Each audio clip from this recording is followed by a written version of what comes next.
Okay, ladies and gentlemen, welcome back. We are live. The REMINGTOM podcast is underway.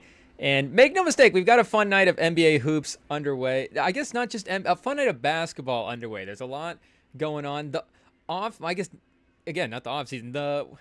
I guess the off season is when you kind of think of the moves being made, but just the the business season of basketball is being made right now. I guess I was thinking off season because the WNBA is in off season right now, and there are moves being made in the WNBA offseason, some trades going on there. But then we know we have the trade deadline for the NBA approaching. Rumors are heating up there. So it all ties in.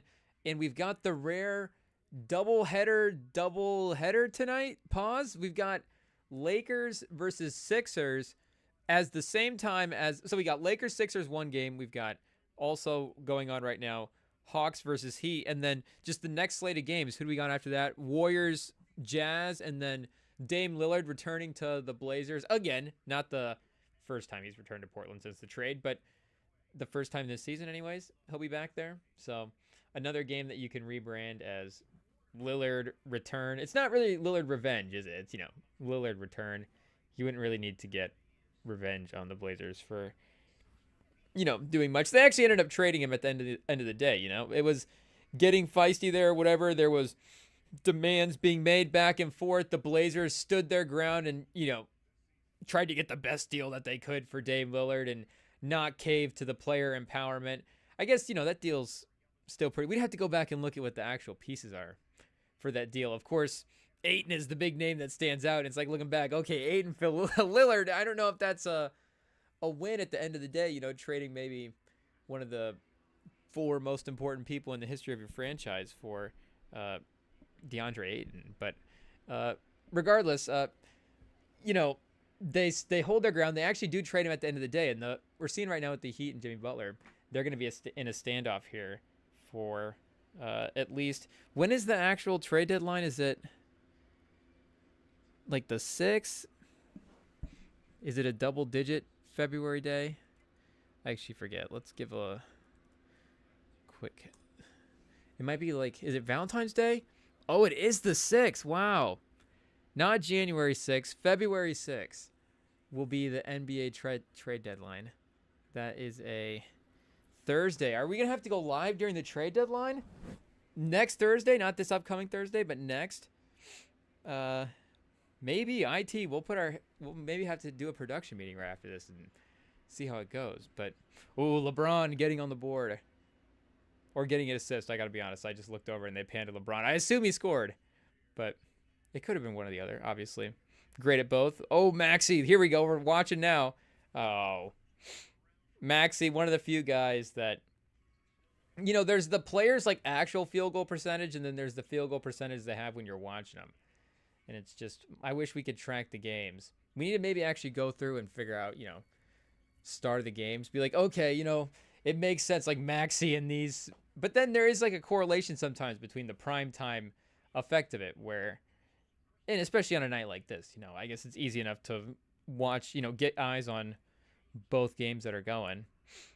And if this was like a league pass situation, they do have the multi-screen now. You could do a split screen, but, we got TNT broadcast on a Tuesday.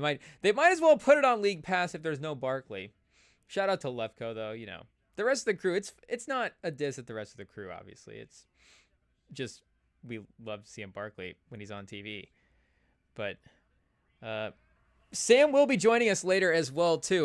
The rare Tuesday appearance from our guy Sam. I don't know if it's because the Chiefs happen to have, maybe advanced to the Super Bowl this past week. I don't know if that has anything to do with the chat. But, we'll see what he wants to talk about when he jumps on. I imagine it'll probably be brought up sooner rather than later. But, hopefully our guy Sam will be joining us a little bit later to derail and remind us that the Chiefs are the most dominant team in football, chat. I told you guys I was, rooting for Mahomes. But, when Sam's here, somebody's got to stand up for the rest of the NFL. I get it, chat. I'm not, like I said, I like Mahomes, so because of the way we were invested in his career in such a young age. But in terms of the actual Chiefs franchise, like being this dominant dynasty and the way it's like kind of lining up for, the way things, the conspiracy theories, chat, the way things are lining up for Kansas City, the call. I mean, it's not even conspiracy theories. It's almost literally, because that's the thing. Conspiracy theories, they go in this kind of category where they are like almost true, and I guess that's the point of them being a conspiracy theory. But then if it breaks over from conspiracy theory, it kind of just crosses over into like full on scandal at this point. Like it hasn't become a scandal. It hasn't become a scandal yet because there's nothing, I guess, to at this point prove that there is like a, an agenda in place. But make no mistake, you're going to be able to put together a pretty convincing case that there is if you just cut together all of the favorable plays and the favorable calls. And, that fourth down chat that happened, I guess we could talk a little bit about it because I guess we were live for the Commanders-Eagles game and not for Bills-Chiefs, which, maybe it was a better decision. I don't know, in the moment, if, like you're saying, we need a guy being like Mahomes, because it was like, that was a tough one for even me to watch, because like I told you guys, I was nervous all day Sunday for the Mahomes part of it, and then we get to the game and you're watching these calls, and you're watching these plays, and you're like, the Chiefs are going to win this game. I don't know if and there's moments as well for Josh Allen too, like, where maybe you're watching the Bills earlier going, oh, the Chiefs are going to win this game. But again, you're just watching sort of the outside factors of the game sort of play on. And I've been seeing, more and more clips coming out. It's like, and you can, I think, do it with any game where you can cut together certain plays and be like, oh, look at this guy was holding down the field. Look at this lineman here. Look at that guy. Like, it is kind of just, of course, when a call is being made, it's just like what the ref looked at that. Was the ref, whatever the ref was looking at, like, was there a penalty at that play? Like, I haven't ever done like high level like refereeing, but at one of the jobs I did work at, there was like these dodgeball games, and you have to referee these dodgeball games. And I mean, and of course, again, not even being like a professional amateur ref. I would have liked to have thought that I would have been at least, considered in if we were doing a playoffs, like in the playoff crew. I don't know if I would have been on the Super Bowl crew, but, I think I would have been an upper level ref. But even to be generous, like, it's just like generally what, you're just guessing like 75, I get 25% of the time.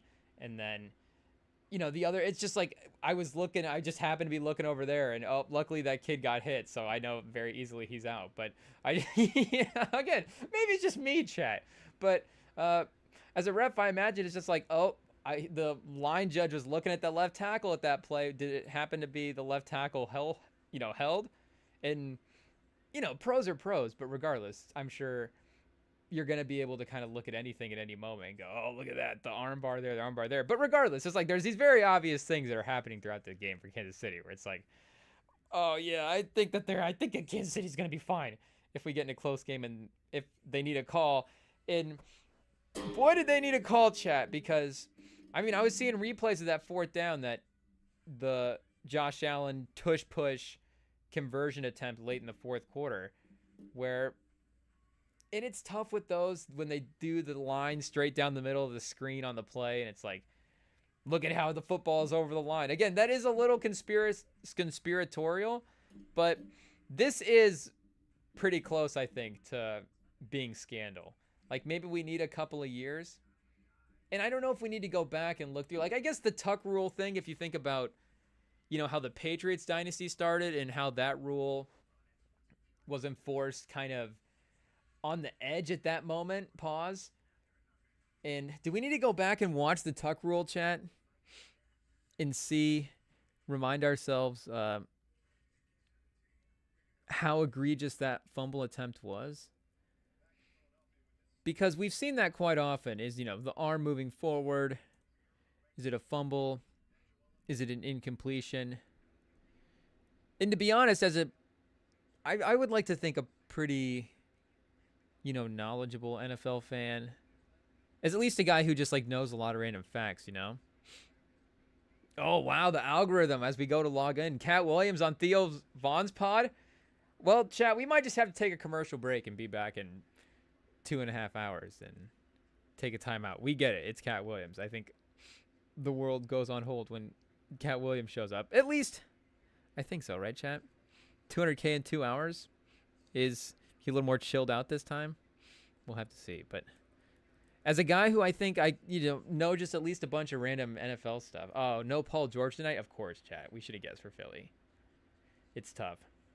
McCain, Paul George, and Embiid. I mean, the all-bench team right now in the NBA. Is there a team right now with a better just hurt unit? Because McCain is a sleeper on the all-bench squad. I mean, that can be a legit third guy, kind of. If, you're going to get Paul George and Embiid in legit injured sort of playing status again.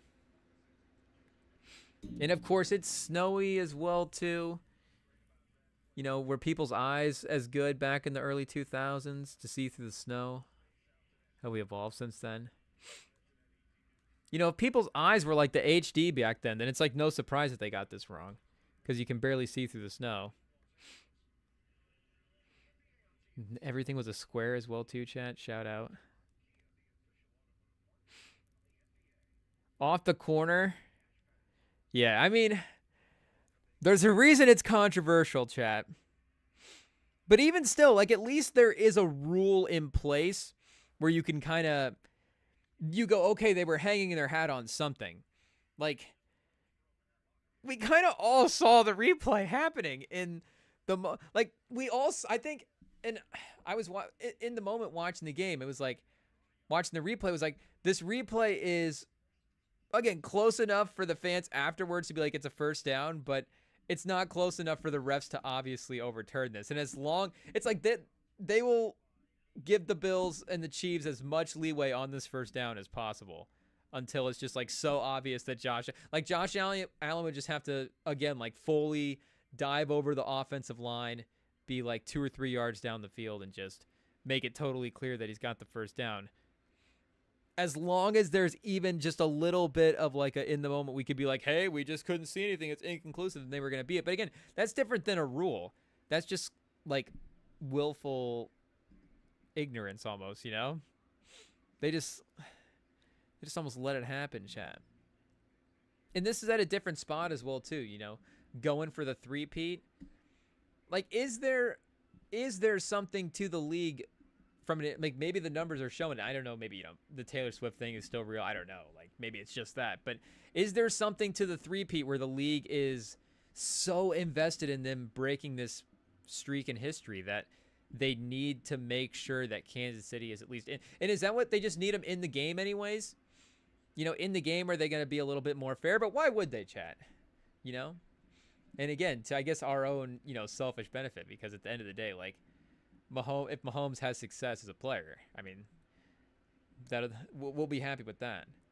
But, I mean, you still want it to be merited success, not that they're not playing well and not that they're not, again, the Bills on the other end, not that they necessarily left some stuff on the table. I mean, a very obvious drop at the end of the game, but even some of the earlier stuff as well that they, could have played a little bit cleaner. And like we were saying, I thought the recipe for them would be to, have the lead in a certain moment or, be going for the lead, but just know how to control the clock at the end of the game. And they were just kind of never in that situation. They were almost, playing. It was a close game, obviously, but, they were playing almost on their back foot a little bit for a lot of it compared to, I think, just the way the Chiefs have played as well, too, kind of sloppy. It's like we could all just see them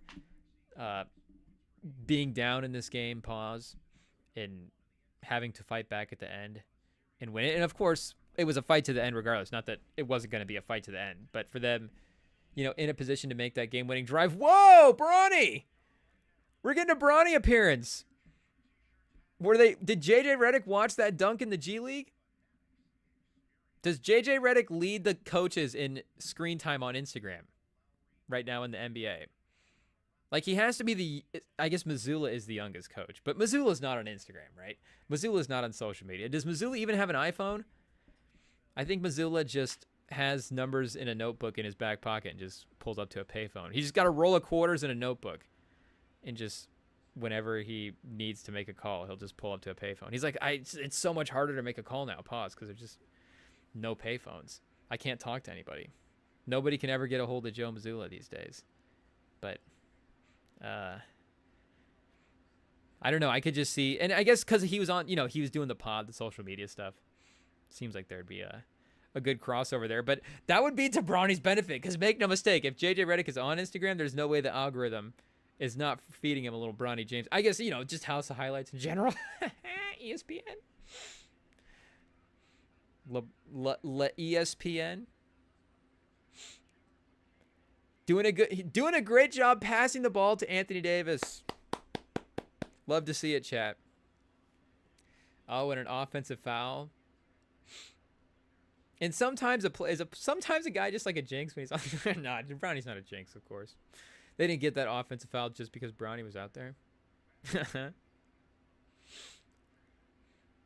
I mean, but is this all going to work out because they have Bronny? Will they be in a better shot to get Bryce? Bryce is right now. Is he a 5-star, 4-star guy? I don't know. Like I said, Sam will be joining us. He can, if we want to just distract Sam with some basketball talk, we'll, maybe show him some Bryce James highlights or something. Start talking about ball is life. Start talking about off-season 1v1 workouts. Did you see this random 1v1 off-season? I guess speaking of random videos too, there was that LeBron, of course, was on. Speaking of the Bronnies, LeBron was on. What was he on? New Heights, chat, talking about that game. In a rare pod appearance for LeBron, of course, the athlete pod makes sense. I guess, do we count it? We count as an athlete pod. Sam plays Ultimate Frisbee. LeBron, if you ever want to call into another athlete pod, Sam will be on a little bit later. So, we'll actually, we'll have the full. I could do. Does my 2 or 3 years at a basketball camp count, chat? A couple of church league tournaments in there. It just depends on what you want to define athlete pod as. Pro athlete, like, do we mean pro athlete pod, NBA? Like, what do we mean?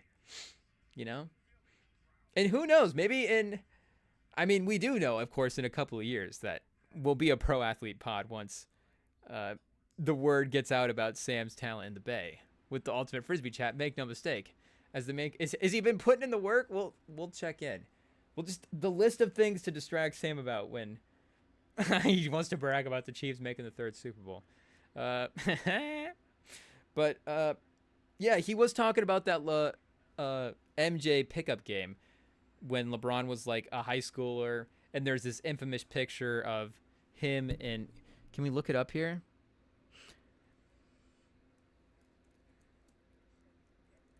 I forget what year this was too. This maybe was, if we go 03,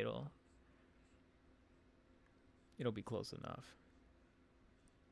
But it was in this LeBron early rise. Yeah, this game right here, chat. Does it say what year this was? Of course, not 4 years ago.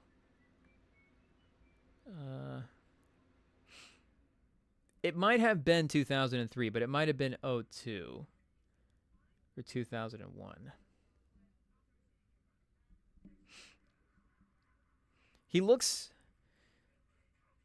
pretty similar to it when he did as a rookie, though, so it might have been 2003. But there's just, of course, no footage available, at least to the public anyways, of this game. I guess I don't know if we know for a fact if this game was even recorded. Like, what the... Again, 2003, like, is it guaranteed that there's just cameras strapped up everywhere? And not even that there's cameras in every gym in America now, but...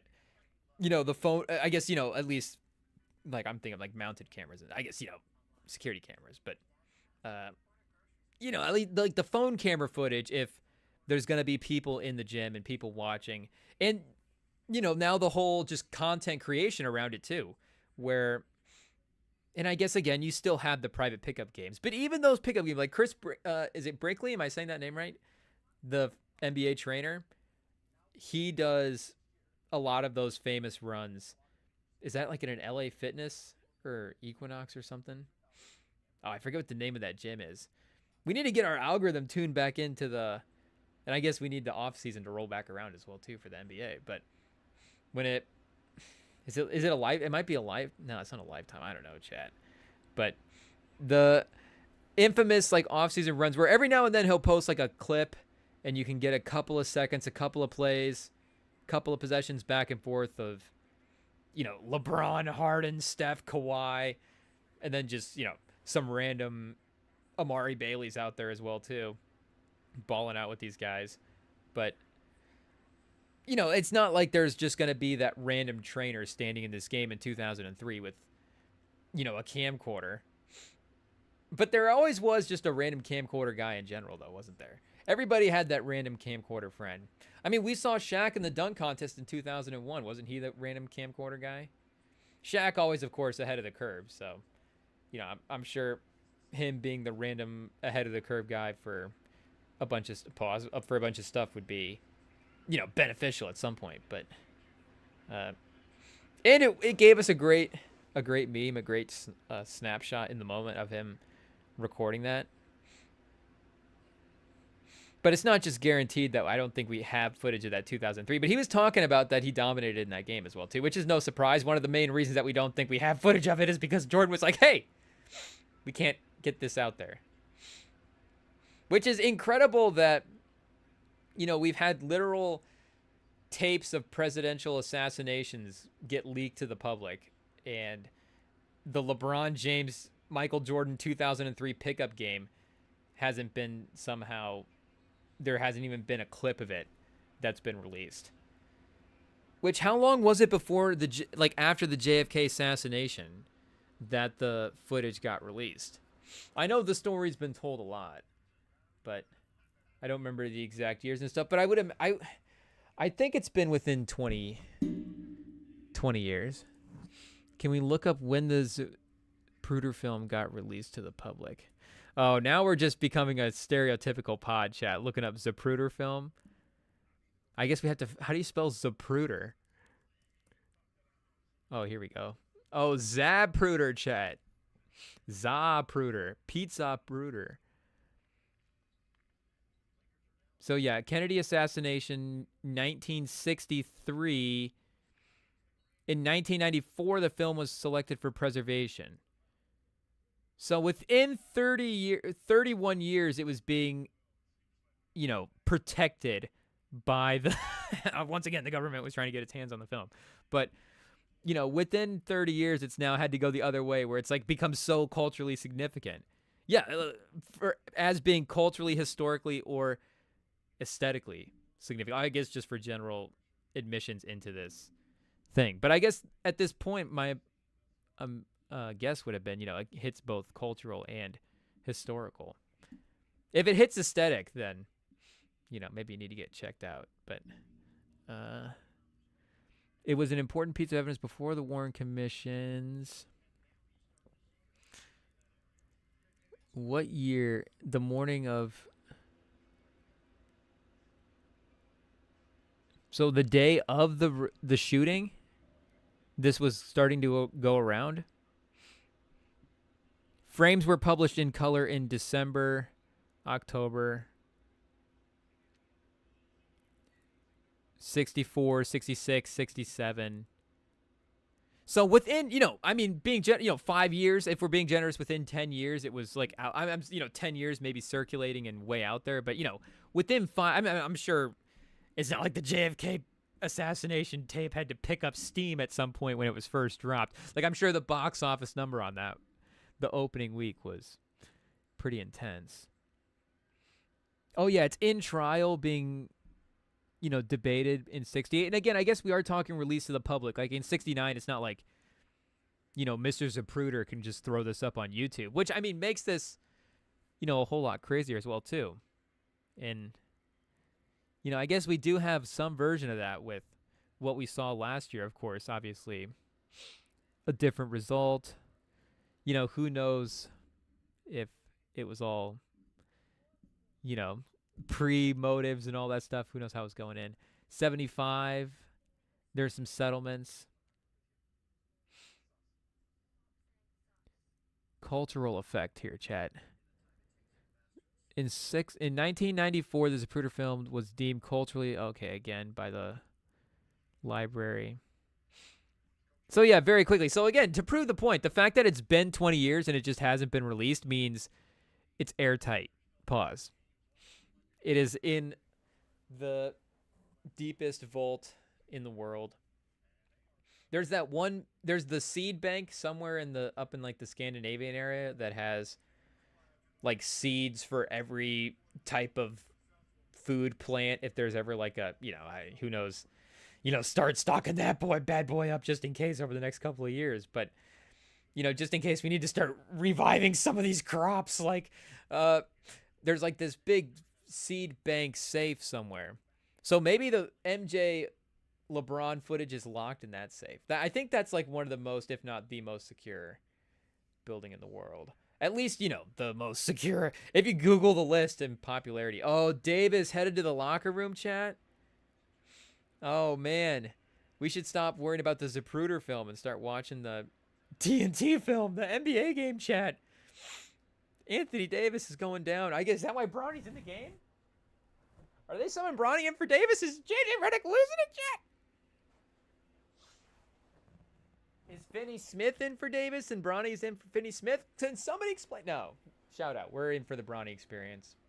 What game are we at? Like game 44, 45? What are they? 26 and 18? We can't do math, chat. But, they've played 40 games.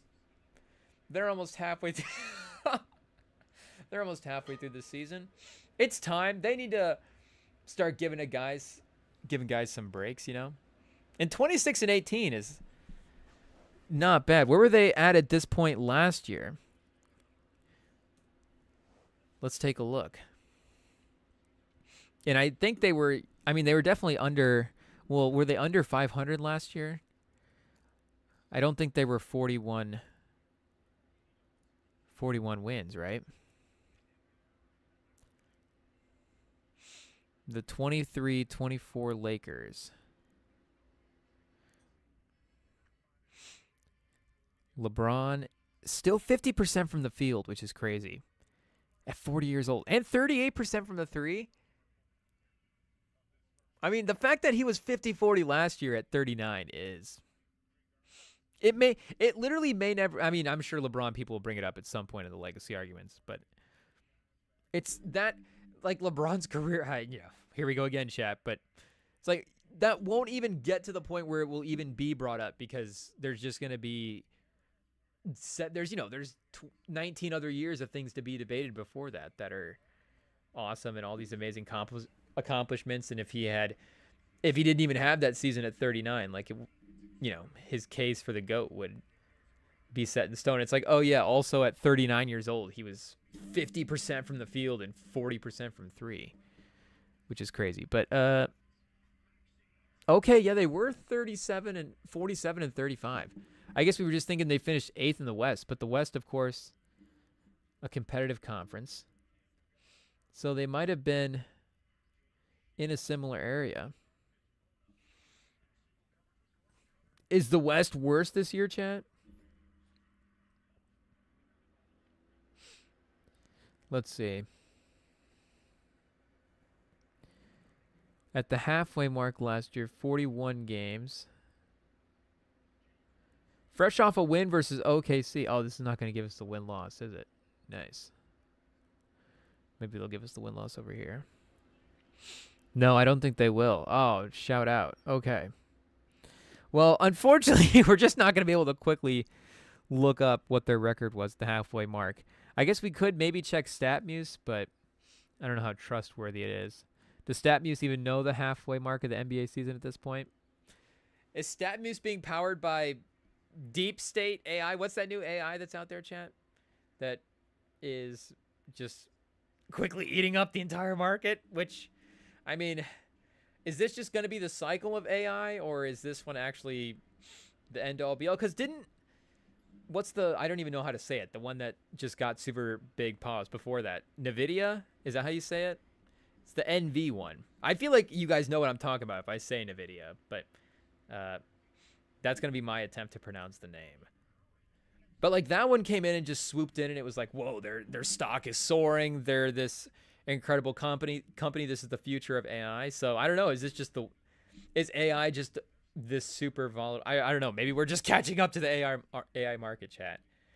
If you only read one or two headlines every couple of weeks about AI and you get the big stories, it takes a lot longer to put the trends together and try to figure stuff out. But I mean, it would make sense. Crypto, of course, is.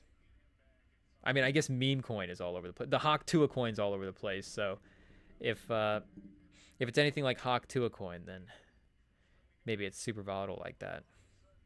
Lakers record last year, just the Lakers record year to, is it more volatile than the Lakers record year to year is the question.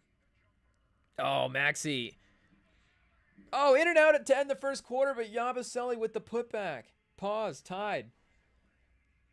25-25 from half court off the front of the rim. Finney Smith. Was that Finney Smith? Shout out. We're going to upgrade the screen soon, chat, hopefully, and then we'll be able to properly see everything that's going on. That's the problem with the screen right now. It's so easy to, I guess it's pretty easy to watch the game, but it's just like, you just get to looking around the room. You're like, oh yeah, the game's over there in the corner. But like I said as well, don't forget, chat, stay tuned. Sam will be joining us to react to Chiefs versus the Bills, the AFC Championship game. The Chiefs making their 3rd Super Bowl in a row. Their 5th Super Bowl now in the Mahomes era. Their most disgusting Super Bowl appearance in the Mahomes era, chat. Their most tainted one, pause. The one that will really, I don't know, will it be the most memorable, the least memorable because of everything that happened? Will it be the one that everybody wants to talk about because it'll be the easiest one to like discredit the Chiefs dynasty? Where is that like the thing with Brady where he gets like the defenses? And I guess Mahomes does have the defense as well too, like similar to Brady. But is Mahomes is the one thing that the Mahomes people from the legacy wise are going to be like, well, he had the refs on his side. That's a pretty good advantage, chat. If you're going to choose, I mean, it really does change how you view, team building. Like, what is important? Do you need a good offense, a good, like, offensive line, defense? Is it left tackle? Do you get the quarterback or do you get the offensive line to protect the quarterback and then, elevate your quarterback play around him with the coaches and the skill guys? Or do you just invest in the refs, chat? Do you invest in the league and do you invest in the infrastructure of the league carrying you to the finals, carrying you to the Super Bowl? Like, what really is the best way to build a team? Like, is it Brett Veach? Is it the stable organization where it seems like they constantly hit on their draft picks and they have arguably not arguably the greatest, like they do have the greatest quarterback of the generation, not, arguably in the mix for greatest quarterback of all time already? Is it the coach that they have that is in the mix for the greatest coach of all time? Is it the fact that they have one of the most impactful defensive players in the league in Chris Jones and Trent McDuffie? Like, is it those things, Chad? Or would you rather, is it the refs? Like, what is it if you're building a team? What are the foundational building blocks to making a Super Bowl run, chat? Like, that is the question that is ultimately going to need to be answered. Maybe running backs. Like, we're finding out these things that we didn't know were important. You need to invest in the refs, and you need to invest in running backs. Saquon Barkley has carried the Eagles, and Sean Hockley has carried the Chiefs, chat. It's just what it is. Who was calling the Chiefs game? Was it Torbett? I don't even know. I think Hockley was doing the Eagles-Commanders game. But anyways, the league-wide memo, agenda. Wow, JJ Redick and Jared Greenberg, a very handsome interview segment here for the TNT crew. Shout out.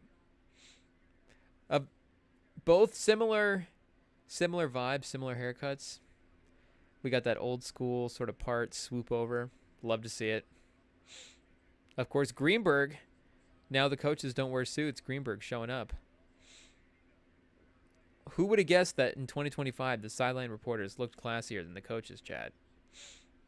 I say it's disgusting. No, I'm actually pro no suit for a coach. I think it's crazier that they coached in suits for as long as they did. I get that it looks like it's a classy statement. You get your Pat Rileys, you get your guys that, I guess, you just get Pat Riley. But, maybe there's a couple other guys in the mix as well, too, that are pretty fashionable if that's the dress code for the league. But coaching, it's a pretty active thing, pause.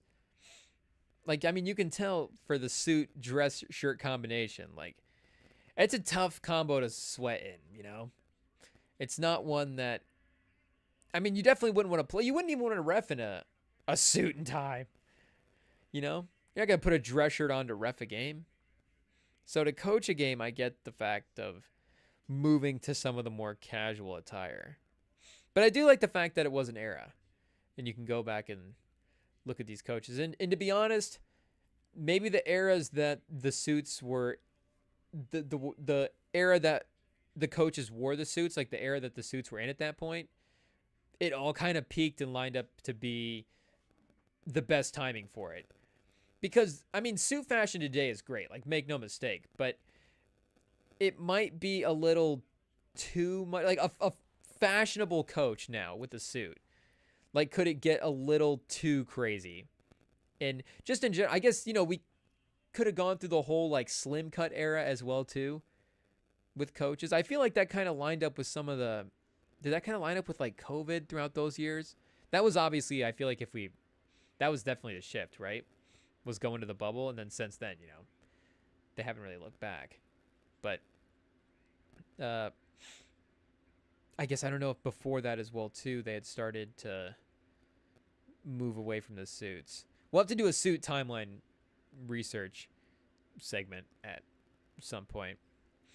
But ooh, JJ with the mustache as well. But sorry, JJ Redick, pause. Hey yo, we're back, chat. Yikes. But I don't know what just happened. But anyways, as we were talking about suits, yeah, I just the fashionability of some of the 80s, 90s, maybe not so much the early 2000s, but definitely like the 70s, 80s, and 90s. It's like that was peak suit attire. The 70s, and then, you know, Pat Riley doing the mob look so well. I mean, that's when the coaches look their best in suits, is as a mob boss, when they're giving off mob boss vibes. Pat Riley is obviously the most fashionable coach of all time, and that's the vibes he was giving off. So that's the role. That's the godfather you have to follow in terms of NBA coaching fashion. I'm trying to think, if we're just talking fashion, I think Lenny Wilkins was pretty fashionable as well, too. But Kurt Rambis might have pulled out a nice suit. I mean, you know, I don't know if he coached enough games to be considered a fashionable coach, but he might have had enough good suits anyways.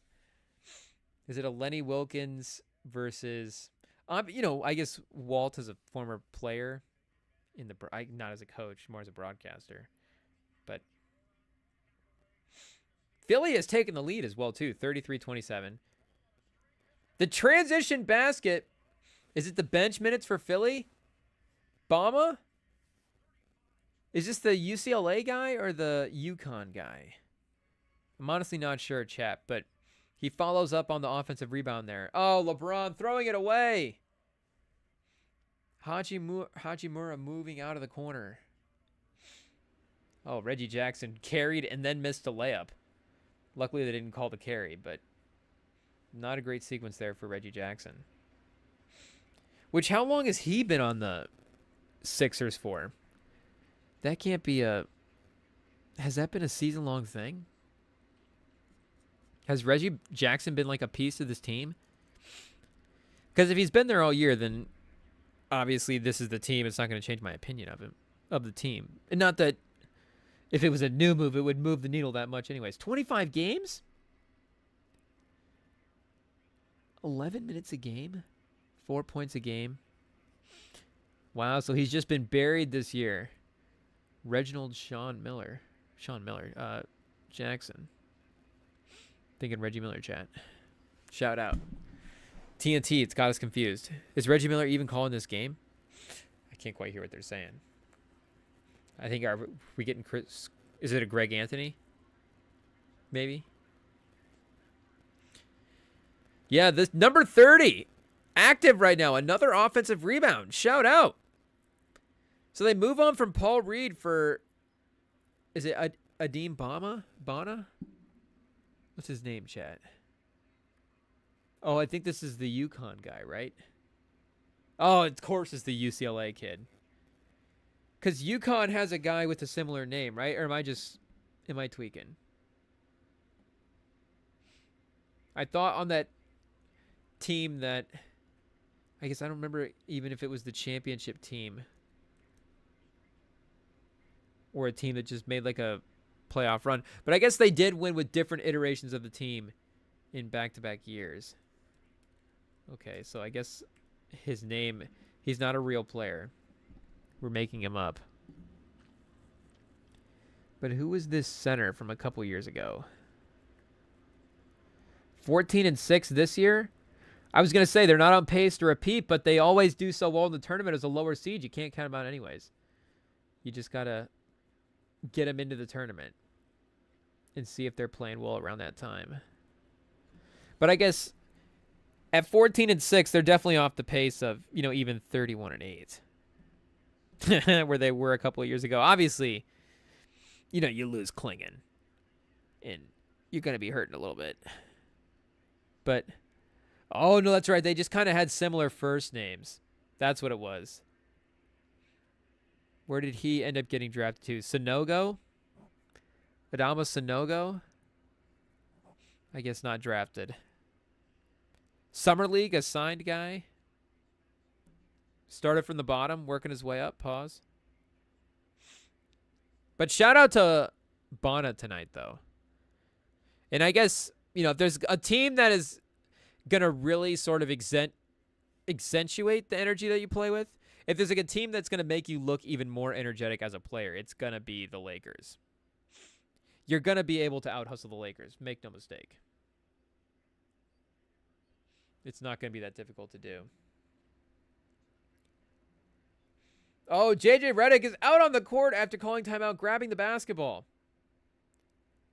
A heated and passionate JJ Redick. He's already going crazy, chat. I mean, JJ Redick, make no mistake. I mean, you wouldn't be surprised if there's a few yelling sessions with JJ Redick. I mean, we all watched him on First Take. We all watched him on his pod in the media. Not that the man was, a violent take artist, but he's just a passionate defender of what he believes. A passionate opinionator person.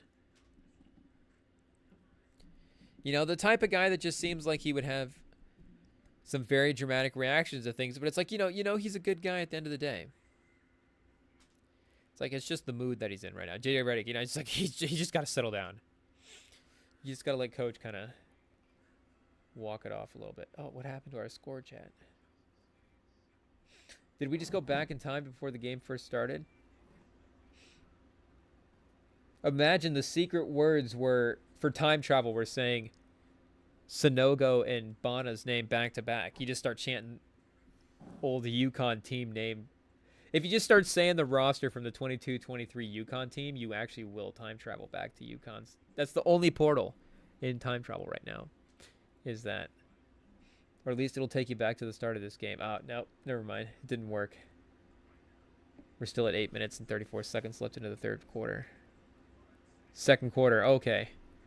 That's right, chat. I forgot. It's Tuesday, so we're not watching the halftime show anyways. So I just assumed that it had already happened. But that buzzer beater was at the end of the first. Wait, I need to adjust the heater in here, chat, real quick. It's warming up outside, thankfully, so I've got to correct for the room. Give me a second here.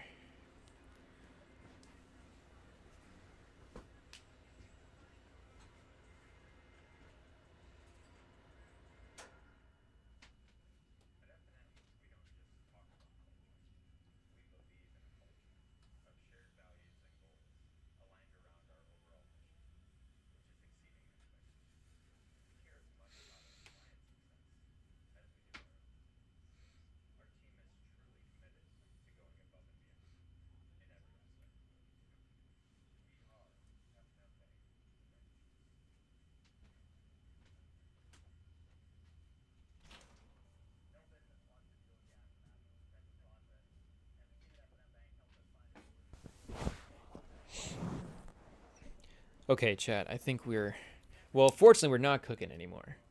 But now we are actually, we're cooking.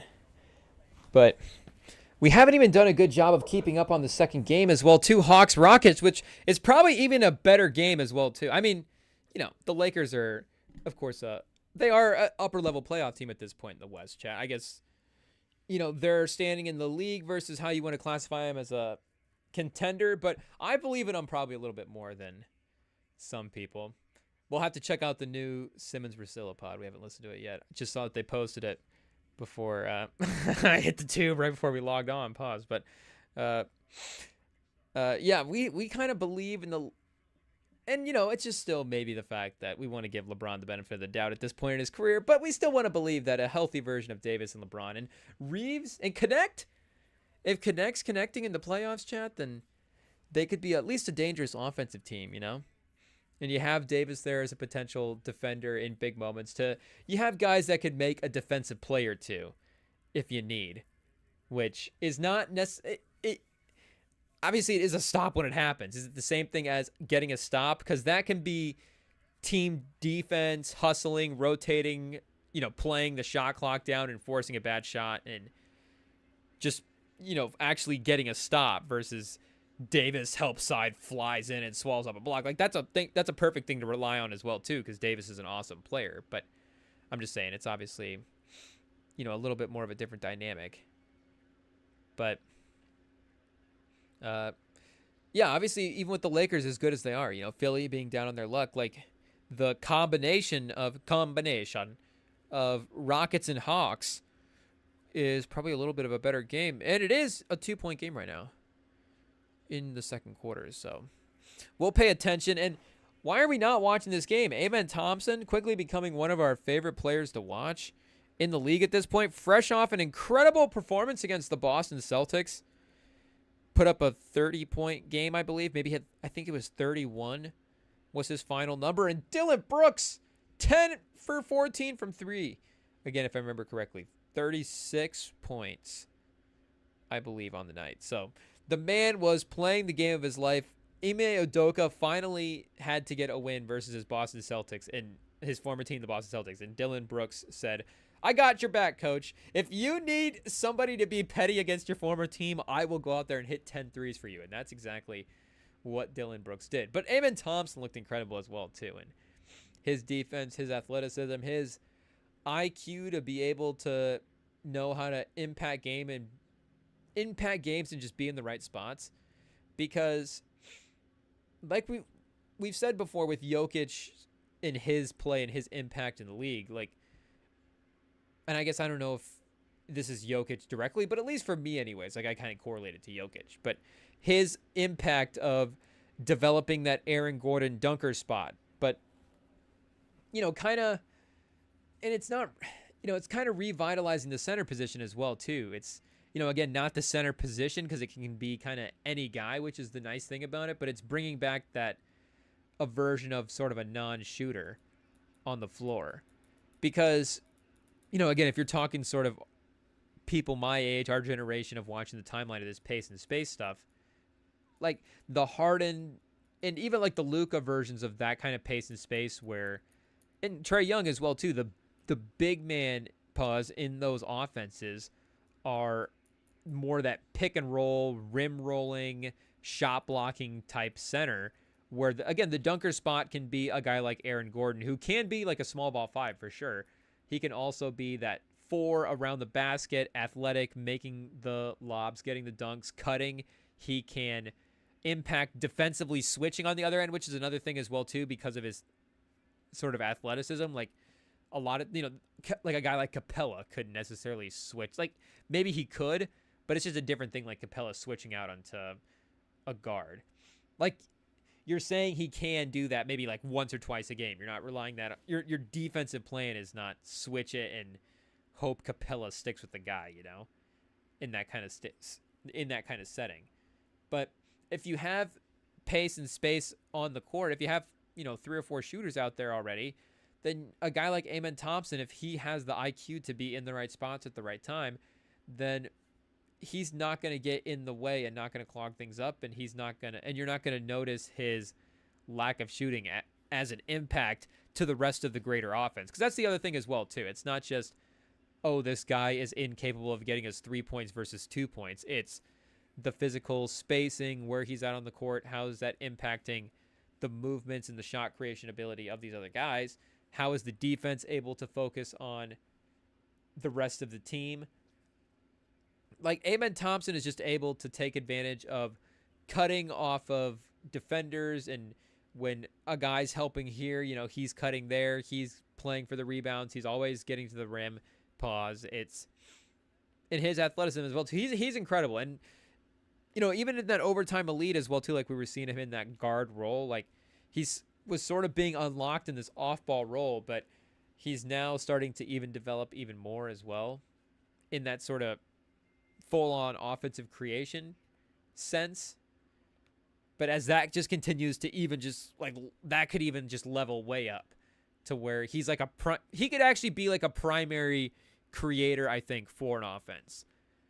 It's still a little shaky on what that looks like. Not shaky anyways, but it's still a little mysterious anyways on what does that fully look like and what are the best players to put around him if he's that type of guy. But he's just such a dynamic athlete, and that, like we've said with Giannis, that can be a thing that can, and could be another example, maybe even more comparable to Amen Thompson. But he would be, I guess, the middle ground to that. Maybe 40%, like he's a little bit closer on the Ja side, like 40% Giannis, 60% Ja. Yeah, I guess, yeah. Whichever the right way to put that is. But like if Ja is, the skinniest version of an athlete, and I guess Giannis would be the thickest version of an athlete. But, that'd be like the most powerful, that'd be the most like dominant physical athlete. This is crazy, chat. But just whatever that scale is, like he would be more a little bit on the Ja side, but he'd be kind of toward the middle as well. So as that just get to the rim, explosive creator, but his passing IQ, and then again off the ball, he can work the baseline as well. So if Jalen Green long term, like he continues to play well and that continues to look like a good combo, like you can obviously use both of those guys together as well. So, they announced the Rising Star teams for today, and we'll definitely take a look at that in a moment. We'll probably look at that when Sam gets on as well, because Sam likes to lock in on some of the All-Star Weekend stuff. But, yeah, he's headed in, chat. He's, make no mistake, he's a working man, he's a busy man, but he will make time to brag about his Chiefs. We do know that, so the man is headed this way. And make no mistake, he'll want to tap into this Hawks-Rockets game. Amen Thompson versus Jalen Johnson. I mean, come on, chat. Is Jalen Johnson... I guess, Dyson Daniels anyways. But Jalen Johnson, of course, first team All-Rim and Sam. So Cam Whitmore is making a push. He's second or third team All-Rim and Sam for sure. I don't know if Cam Whitmore is more playing himself into a trade bait or playing himself into a guy you want to keep. I think the Rockets are set to stay put this year. Like, it would have to be an actual franchise-altering cornerstone piece that you just absolutely cannot turn down if they're going to make a move for a guy this year. Like, if they were making calls about Giannis and there was a trade in the works, like, if you could actually make a move, Amen Thompson for Giannis, like, that becomes interesting, chat. Like, that's a sweaty one. Pause. That's crazy, but that's a long pause, silence on the other end of the phone, whoever proposes that one first. I don't know if is Milwaukee calling? Milwaukee's not calling Houston and going, hey, would you give us Amen Thompson for Giannis? I don't think they're doing that. Is Houston looking at Amen Thompson and going, as his value peaks, could a team like Milwaukee see how that value could just project that value out themselves? And do we trade him now for a star player like of that caliber? Bring in a guy like Giannis? Like, contractually, you could definitely make the argument that Amen Thompson is on a rookie deal, and it would be an interesting move to reset that way. But Giannis is like worth every penny. So I guess to me, that's not really that wouldn't really be a factor in it. Obviously, it still like literally would be a number on the book, so it still is an actual factor, but it's not. It would be such a small reason of the part. It would be such a small percentage of the reason that I would trade Giannis would be for a young guy to try to reset the books. Like, make no mistake, we're trading other guys if we're trying to reset the books, not Giannis. Even if, of course, like a guy like Amen Thompson is on the other end of it. But I guess, not to, again, maybe Russillo and Simmons already did an Amen Thompson bit in their trade value pod. But, like, just the general, because that would be the centerpiece. So I guess if you could really flip the value for a guy like Cam Whitmore into like a really win-now guy, then obviously you're going to do it. But it's just so much enticing young talent. And Yabusele is now headed to the locker room. It's unfortunate for these guys, but it might mean we might start throwing this. We might throw this Hawks-Rockets game up on the big screen. We might do a little game switch here when they both hit halftime. Sorry, Lakers. Sorry, LeBron. It's just if the star players are going down, then there's nothing we can do about it. We're just gonna have to go to the game where the stars are at. Is it bad if Yabusele is a star for the Sixers? Maybe, but that is where we're at right now. At least one of their main rotation guys. But there's just not a lot of trade packages I think that you could really throw together at this point for the Rockets. Maybe like Paolo. Are we just dipping into the fake trades right now, chat? I guess, because I got to be honest, like I cooked up a bunch of fake trades over the last couple of days, and I thought I was really cooking. I was looking at some of these like, oh man, Simmons is Picasso. Like, there's a new artist in town, man. We're really whipping up on this trade machine right now. You got to check out these sketches. And then I was looking back today, and I was like, no, these aren't it. These aren't going to do it. So we might just have to start thinking of these trades live on the spot as we, near the trade deadline and as the rumors really get to flying. But, yeah, like, I guess, again, not that this would be a realistic, would they do this, why would they do this move, but just to talk about the value that these guys are, playing themselves into. Would a Paolo, would that type of move, like, what would the contracts have to look like for that? They're both, top 5 picks from, like, the last couple of drafts, so it would be pretty similar. Okay, Amen's at 9.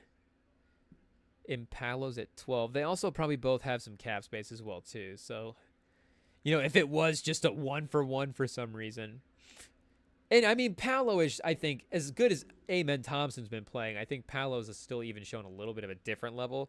Like, Paolo was going to be All-NBA this year. Paolo was, I think, first 5 or 6 games we were talking was Paolo the MVP of the Eastern Conference. Like, Amen Thompson's been good. I don't know if he's... And that's not fair, too. Jokic is... I guess Giannis is in the East, but... is Amen Thompson... And Wemby's in the West, so... is Amen Thompson going to be the best player in the Western Conference? It's a little bit of a tougher task. But especially with the Milwaukee playing... Oh, excuse chat. The Milwaukee playing a little bit as down as they were to start the season. Just the Giannis hype wasn't there as much. Wow, the Magic get better if they trade for Amen Thompson. If they swap Thompson and Paolo. What are the advanced analytics saying? What does Fanspo know? I mean, we've seen Paolo as that lead creator guy go toe-to-toe with some of the best in the league. And we saw Amen Thompson take down the Celtics last night. But if Paolo had Dylan Brooks going 10-14 next to him, could Paolo have beaten the Celtics last night? Pause. I think it could have been close, Chad. It could have been at least still a competitive game.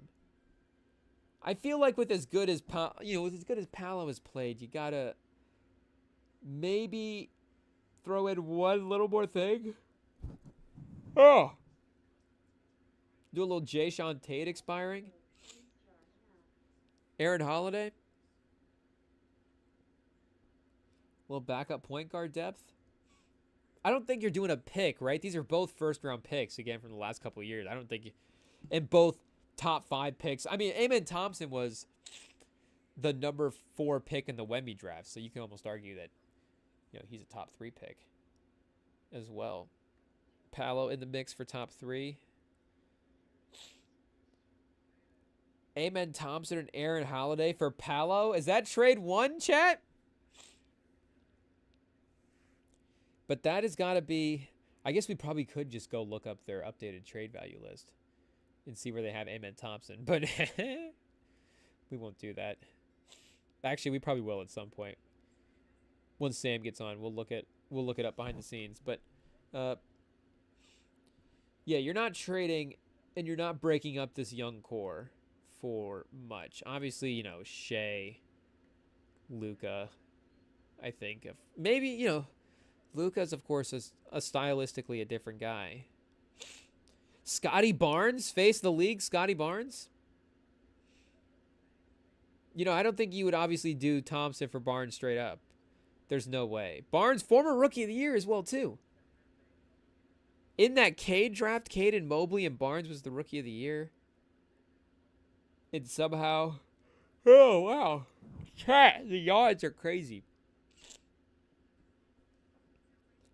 Maybe we need to trade these yawns for like a 5-hour energy. No, we don't need 5-hour energy right now. That would power us up for too long. But IT, can we get a caffeine in here? We'll see what's up. Do we have any interns? IT's not really... Can IT get coffee or is that for interns only? Do we need to get an intern? IT, go hire an intern and then have them get some... Or don't hire an intern because that defeats the whole point of having an intern. Go get an intern and then have him bring us coffee. And haze him too. He'll have to pay for it to start. But, wait, are we live? No, Rem and Sam, this is a great place to work. IT, you love it here, right? Yeah. We don't make you guys pay for coffee. Yeah.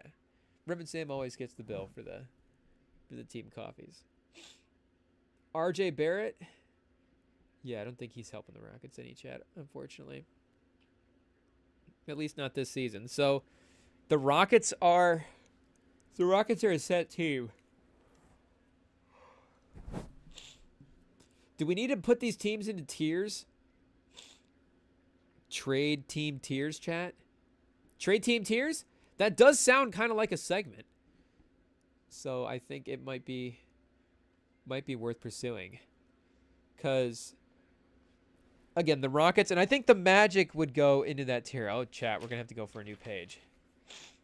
Okay, we're going to have to go. Oh, and unfortunately, we're going to have to try to think of these set tier names on the fly. They're not going to be that fun. We'll just have to go set in stone for the first tier. Which of these teams are not going to be making any super crazy trades? Any big, like, off-the-wall deals?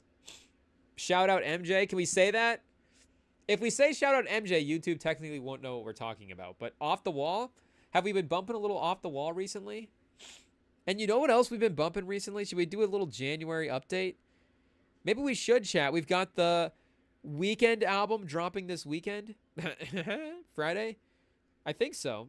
Rescheduled, obviously, you know, due to the LA fires. Shout out. And I don't know if he said if any, you know, I guess, you know, we don't want to hold him to any sort of proceeds type thing. But, yeah, the album is going to be being released. I don't even know if that's grammatically correct. I don't know why I tried to repeat it. It's going to be coming out Friday. And we will be reacting to it, of course. But one of the albums we have been bumping a lot this month has been the Black Panther album. I don't think that is also a hot take as well, too. I think that is, you know, a pretty common album to go back to. I think, you know, is All the Stars carrying a lot of, like, the album streams on that? I don't know if we want to look up right now, you know, what the most streamed albums are for the day. But the Black Panther album is always streaming way up there. It's always a pretty high-powered album.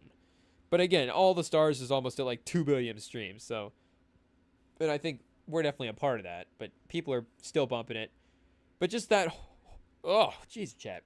And that wasn't a yawn. That was the Burger King that we had before. But, but I mean, this is how you know we're just a normal dude on a couch, chat. We're a working man. We're just yawning after a shift and getting the acid reflux because of Burger King. But It's just the most unprofessional pod out there. It just is what it is, chat. But I guess maybe still more professional than academics. But in terms of the non-serious stuff. But going into halftime, Philly's going to be up 13. LeBron cut it to 13 with a little fadeaway there, but Philly with a run to end the quarter.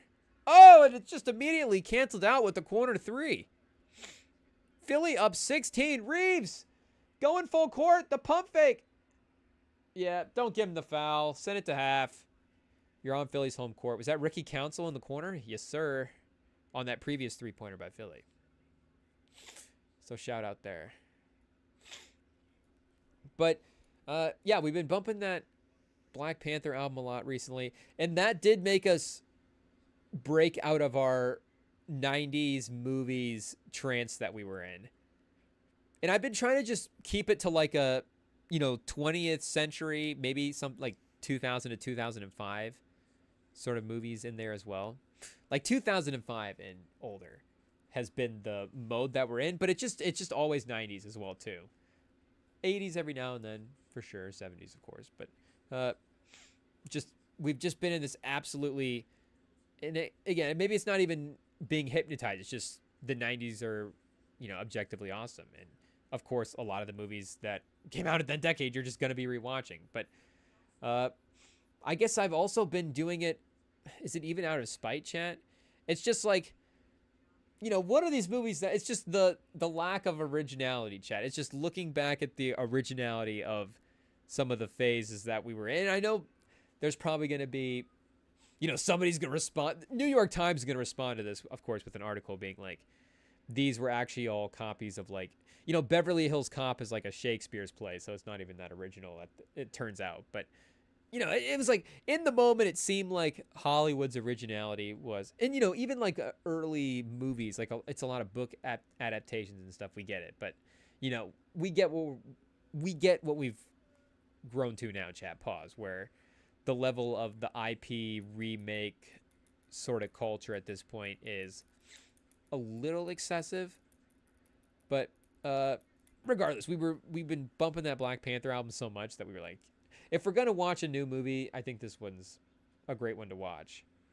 And I still think it's actually a good movie, chat. I know it's one of those things. It's like, is it as good as it was impactful?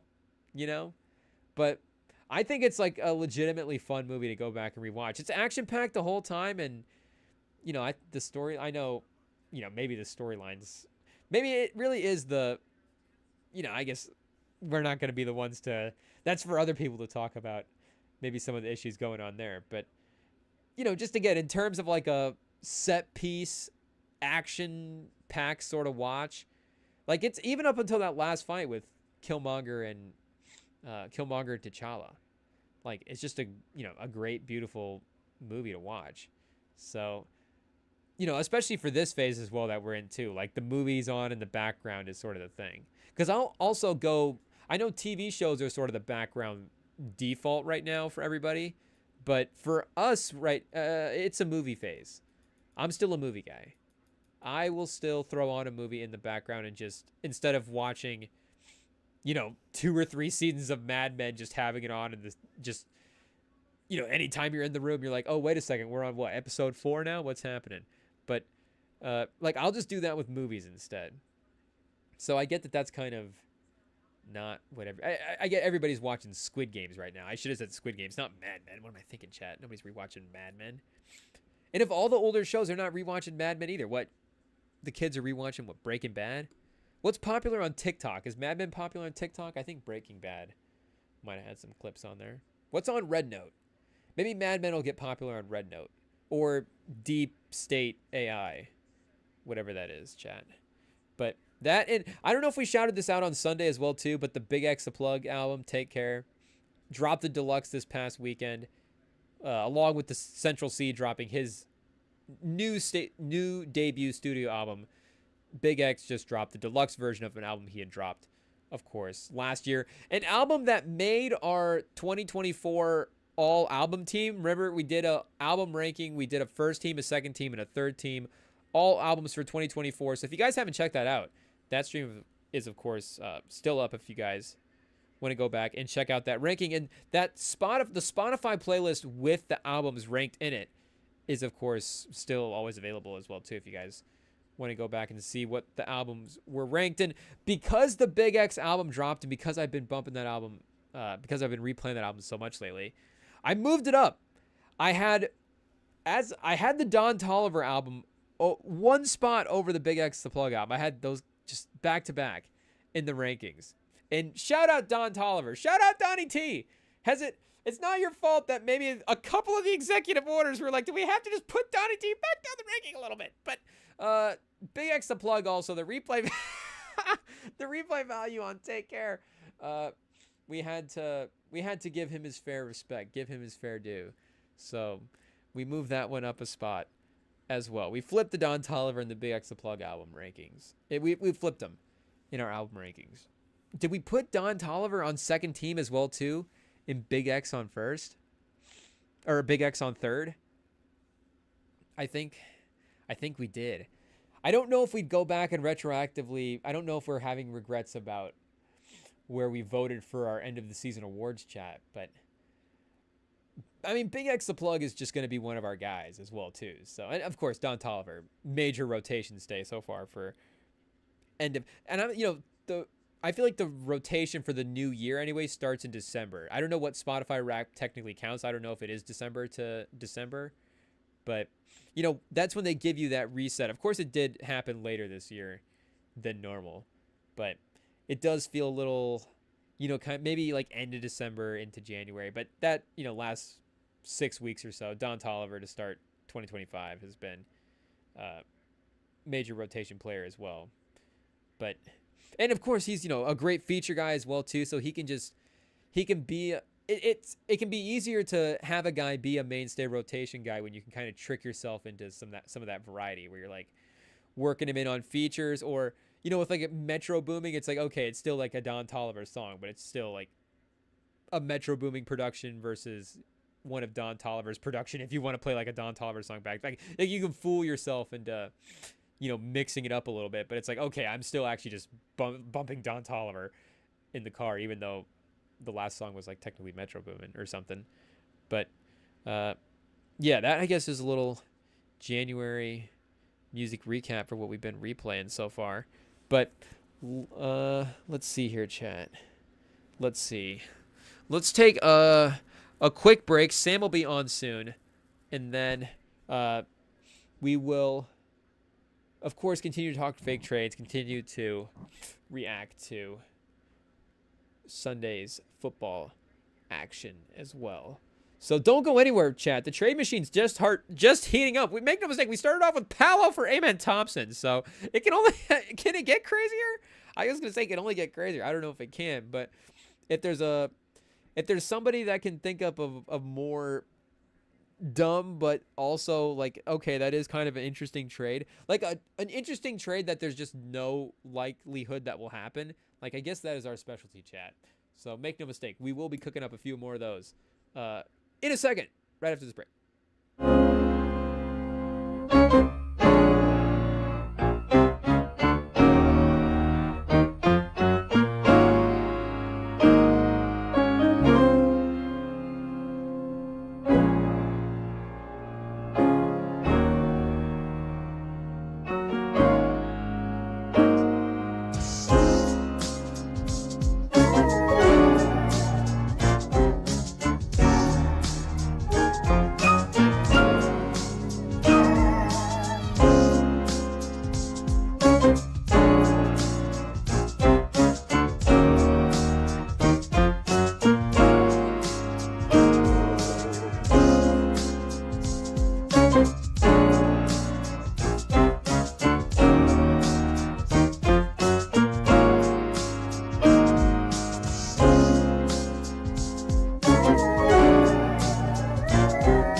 Oh, testing 1 2 3 chat. We actually caught the mute that time before it was too late. Look at that.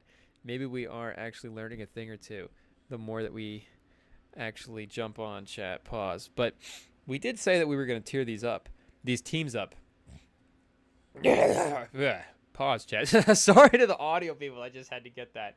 That was crazy. I thought that was going to be. I was like, let me do a coughing bit. And then I was like, oh, wait a second. That's probably not the smartest thing to do. But yeah, if we were going to just quickly try to divide these teams up, this will be perfect too. We get some NBA talk, if we start an NBA segment right as Sam jumps on, then maybe he'll forget that his team's in the Super Bowl. It's in a couple of weeks as well too. So, they've been there before.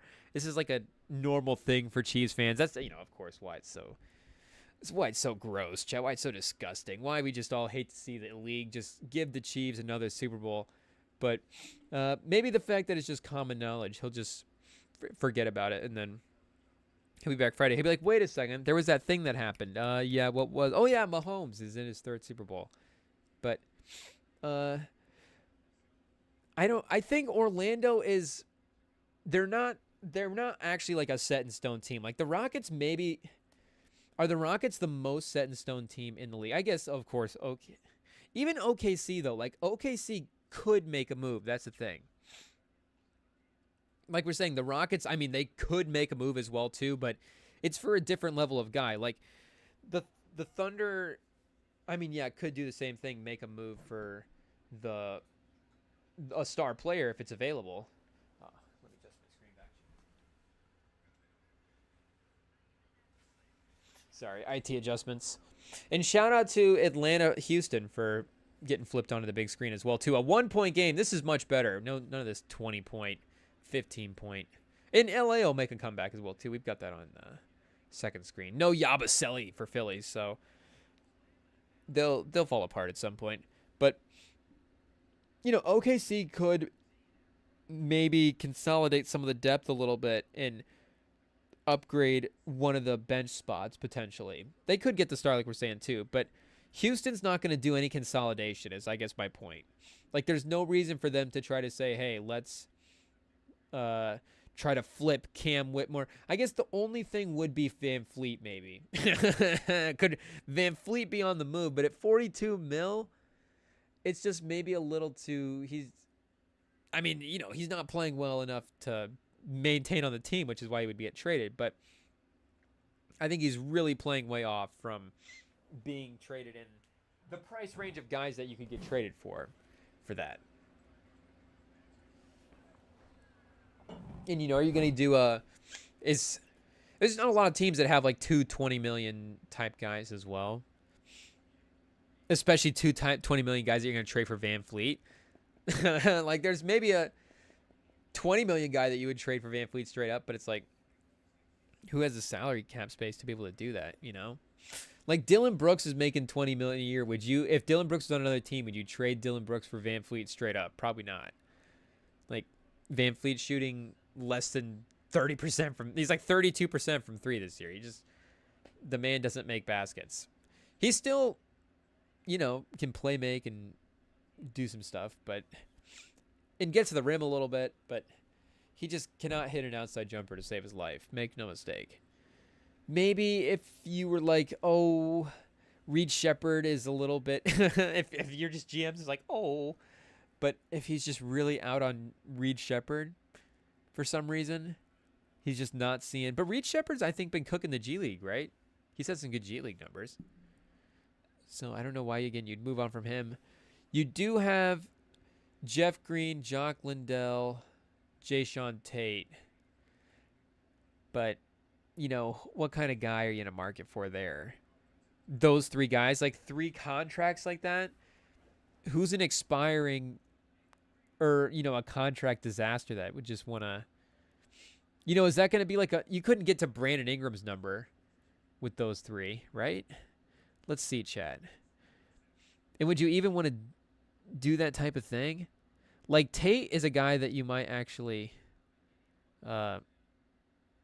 depending on the matchup, you're like, let's throw him out there and see. And obviously, you'd hope to be able to do that with Brandon Ingram as well.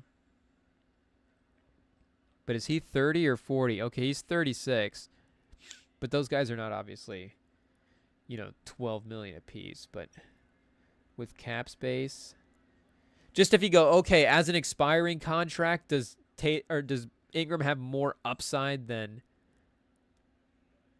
Tate? But Lindell can kind of be, I guess, with Steven Adams though, playing more and more. So how close are we, chat? What do we need? 5 mil? Yeah, you're not going to go 4-1 with Brandon Ingram at this point. Pause. Whoa.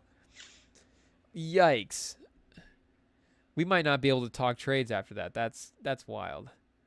You might not be able to do a 4-player for 1 player.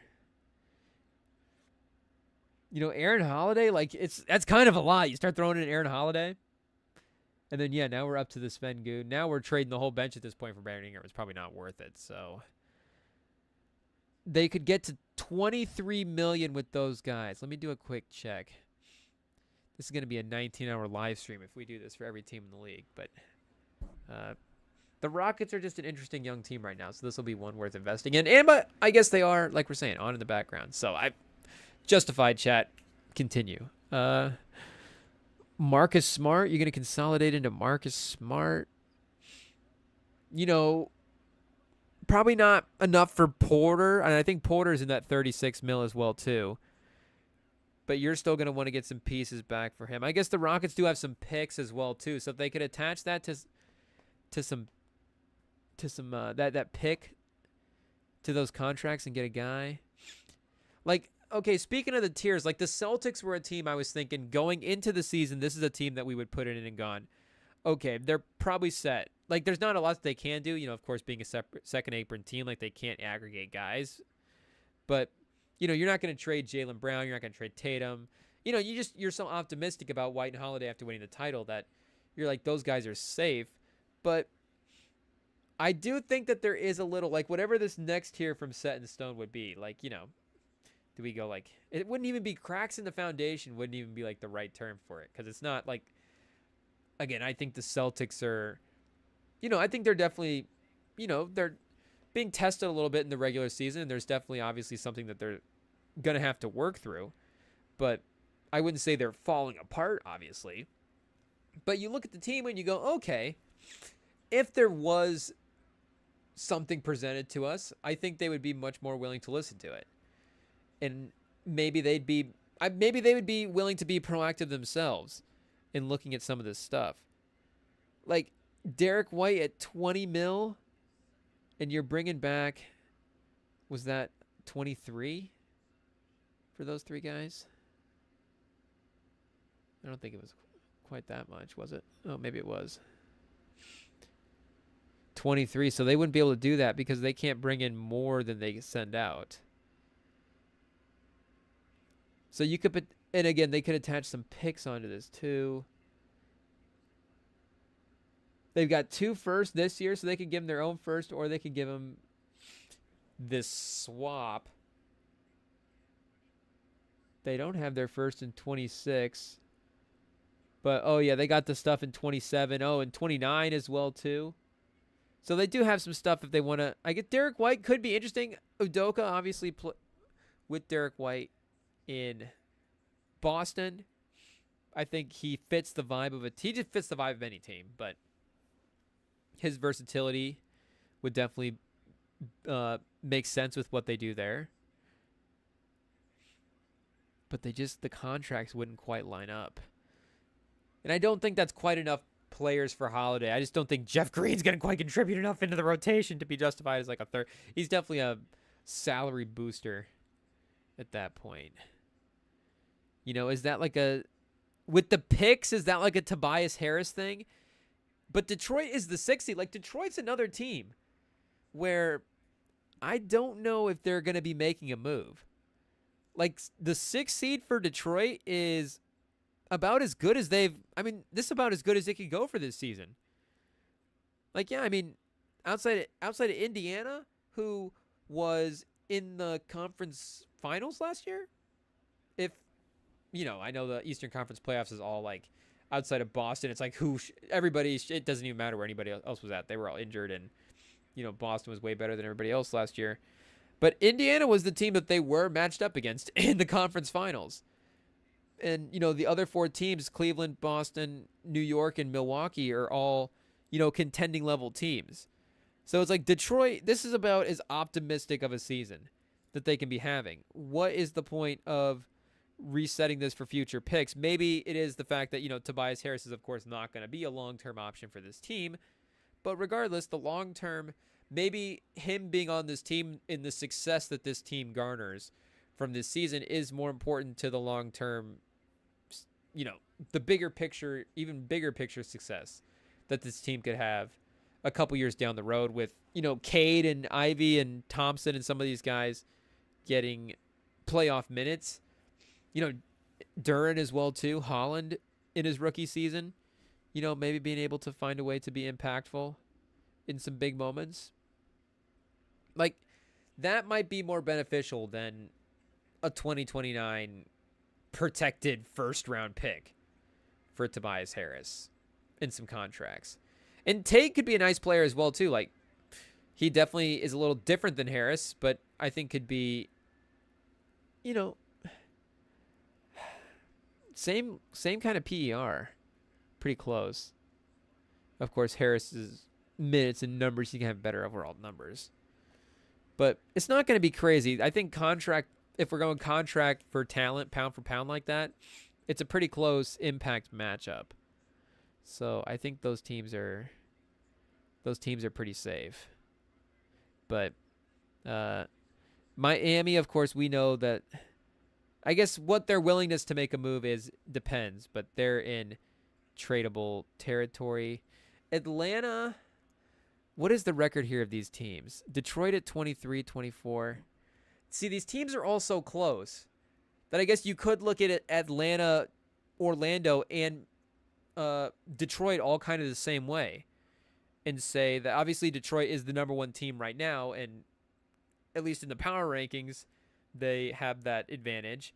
But all these teams are in the similar position, in the similar spot. Young talent, depth on the rosters, deep rosters, and assets as well too. Like, they have the ability to make moves, but they're in a position where I think you want to go wait and see, and you want to have them in the playoffs, and you want to see who's going to emerge, of course, who's going to be there in big moments. And that's the tricky thing as well too, because it's like once we get there, then maybe a guy's perceived value at this point is going to be higher than his actual value after we get out of the playoffs. But maybe I was trying to think maybe some of the Bogdanovich stuff, especially with Derek White. I think Derek White's obviously clearly a better defender, and I think at the end of the day that wins the day. Like, Derek White is obviously better than Bogdanovich, and they just don't quite have the second piece to throw in there. Like, is it Buffkin and Bogdanovich for Derek White? Like, that's kind of interesting, but then again, you're worse this year because Bogdanovich is not quite as good, and is Buffkin long-term going to be as beneficial of a piece, whereas, you could just try to keep Derek White and try to win the title this year with that roster. But he's a guy I could see if they want to try to, and him as a bigger playmaker when Trae Young is not in the game is a good dynamic. But I could just see them trying to maybe get a little bit more of an efficient player in that spot, potentially. But I wouldn't be surprised if Boston was at least just a little more ears to the ground than we would suspect. I was cooking up one fake trade for Boston that was really crazy. Let me see if I screenshotted it. I don't even want to hardly mention it if I didn't. Oh, I did. Okay. I feel like we need to wait. This one's too spicy, chat. We have to wait for Sam to jump on, what time is it, chat? Is he, let's see if he says see if he said where he's at. Oh, chat, look at this. I don't even need to look, chat. He's, what, you say the man's name 3 times and he appears, chat. The man is in the waiting room. Give us 1 second, IT, and we will get Sam in the meeting real fast. And we will be back. I've got a fake trade cooked up that we'll see if it was actually cooking.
I don't know. You said my name 3 times. So I don't what's this trade? What's this spicy trade?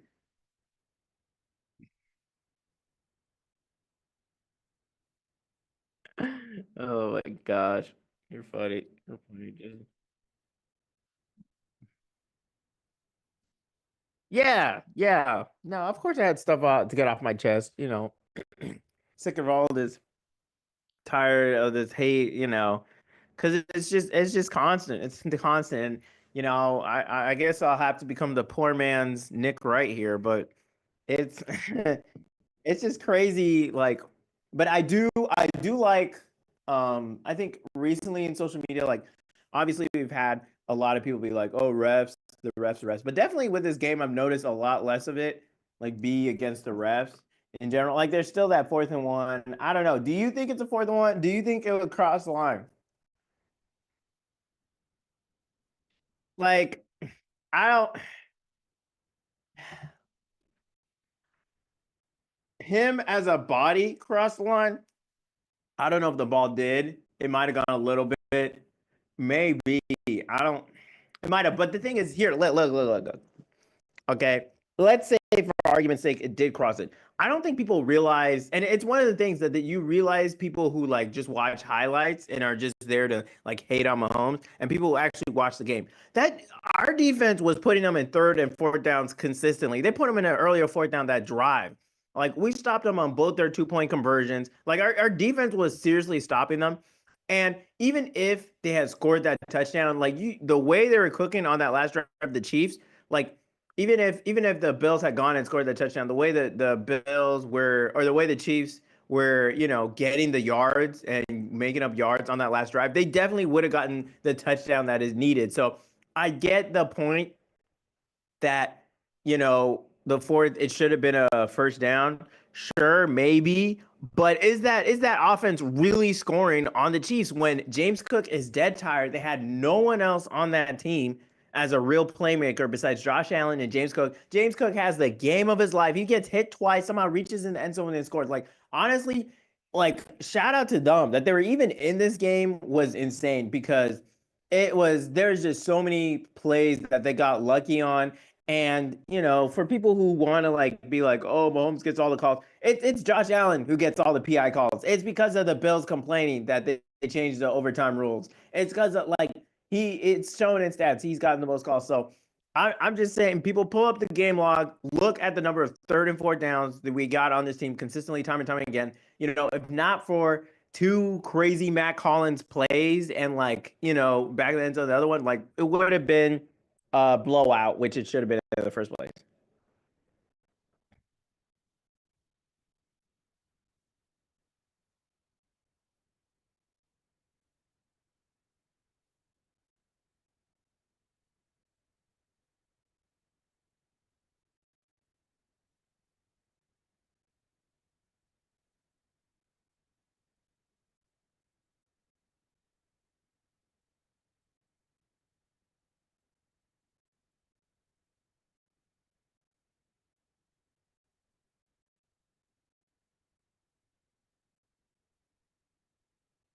Yeah. Well, he just didn't scramble too.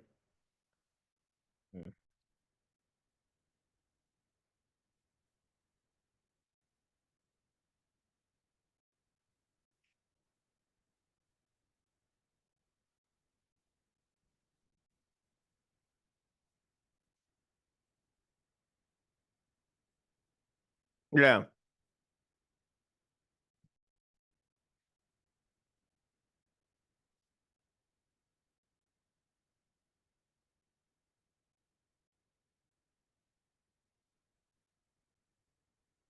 I gotta say, this loss is not on Josh Allen, and I really, it's the same thing with the Ravens loss. Like that loss is not on Lamar. Mm. Mark Andrews can't catch a ball to save his life, whatever. And this loss cannot be on Josh Allen because he's dealing with what Mahomes dealt with in the Super Bowl. Like they had at least on that team against the Bucks, because at least in that game they did have some weapons, but he had no O line and he was running for his life. And in this situation, he just didn't have any weapons to throw to. Like Dalton Kincaid, I had some people, I was like, they had no weapons, and they're like, oh, don't make excuses. They had Amari Cooper and Dalton Kincaid. Like, are we serious? Like, Amari Cooper is so inconsistent. Are you telling me like he's gonna get going in the cold? Like DeAndre Hopkins on our side, the Mm. older receiver, could barely play. And then Dalton Kincaid, I was looking at it like he's had at most like 60 yards like in a game all season, and he hasn't had over 5 catches or 55 yards since October. Like, so outside of Oh. James Cook, like there's literally no one else on this team doing anything for this offense to get going. Curtis Samuel had a horrible drop. I think that was one of the times they had to punt it. And you look at the Chiefs, like coming out of the half, I will say we did get, I mean, I'd say the first play, the first drive, we kind of got our goal of, killing the clock. And then the second drive out of the Mm. half, It was because of the penalty false start, and and then there's that horrible drop by Hollywood Brown. I mean, Mahomes hits him and he can't catch it. He steps out of bounds. But outside of, and then again, not Mahomes' fault, but outside of those two drives, we scored every drive, or it was the fumble by Mahomes. So, you know, just having that consistency, you have to have that consistency. I mean, there's also to end the half, they kneeled it out. But it was coming out, it was a touchdown, then the Mahomes fumble, then another touchdown, then another touchdown. Then we had to end a half, then we punted, but we killed clock, which was the goal. And then we punted again, which was dropped by Hollywood Brown. And then a touchdown, field goal, and then end of the game. So, like, you kind of have to score every single drive. Like, it's just going to be what it's going to be.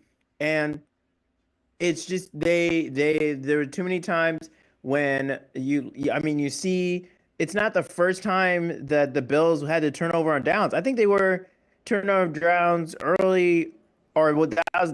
Yeah, they had another turnover of downs later in the game with that 4th and 5. You couldn't hit. Yeah, Kincaid has that drop, so that was a 4th down as well. So it's not like, I mean, it obviously makes sense because he dropped it, but it's just consistently throughout the game, we kept pushing them to their edge, and they couldn't. I mean, coming out the gate, it was a punt, and then a field goal. So it just took so it was so hard for them to score. I mean, you look at I'm trying to see here. Every time they scored, I want to say it was like 7 to 10 plays. Yeah, 7, 8, 9 plays. So that's, I mean, you're technically, you have like 3 downs and stuff. They're using most of their downs to get every score that they can. So I just think that the defense, kind of didn't necessarily have their number. Like, they weren't shutting them down, but the Chiefs are definitely a bend don't break, and we didn't get the turnover that we wanted from them. But the turnover on downs counted pretty much as those turnovers. No, I mean, yeah, that's getting the possession back for the offense at the end of the day. So yeah, I mean, that's what you want. But do you think that you would have won this game in the Biden administration? Because people forget that Trump was like in the bidding for the Bills at one point. So I don't know if he's the one I don't know if one of the executive orders that he signed was just for the Chiefs to win the Super Bowl. Because it does seem like, I mean, again, to go back to the refs. We won 2 in the Biden one. What do you mean? Well, I don't know if he's got a vendetta against the Bills because he was trying to own the Bills at one point. I don't know if one of his executive orders was the Chiefs had to beat the Bills in the conference championship game. That's funny. I mean, do you feel that this run is going to be tainted at all by the referee stuff in this game? Like, do you think your team has outplayed the fact that there has definitely been some favorable calls?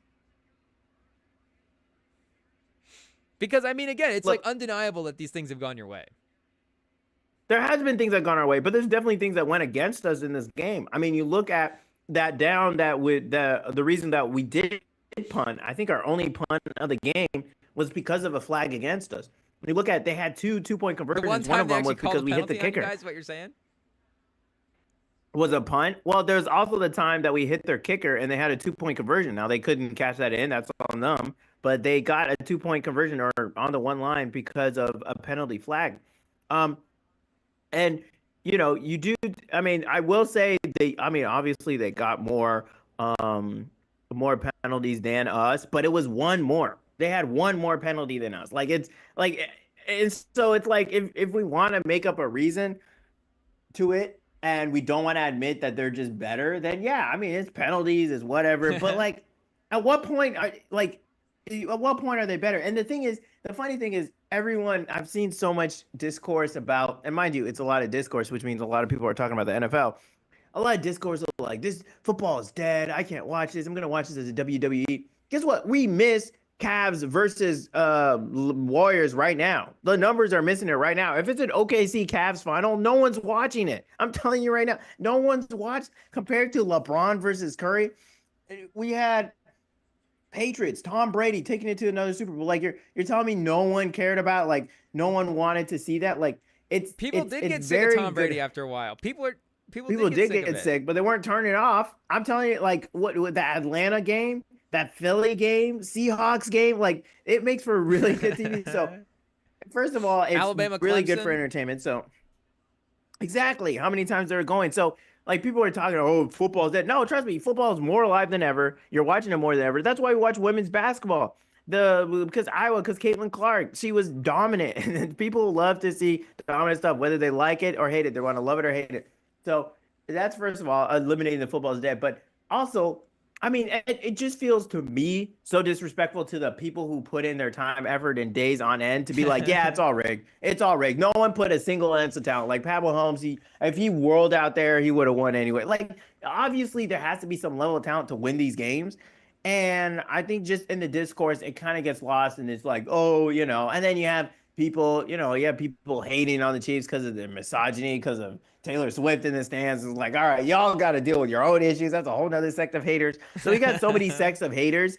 It's just like, all right. And then thankfully, we're playing the Eagles, and the Eagles fans just keep shooting themselves in the foot. So, Yeah, the I one mean, fan base both that teams, the like, no one rest of can the really go in. NFL maybe hates worse. Exactly.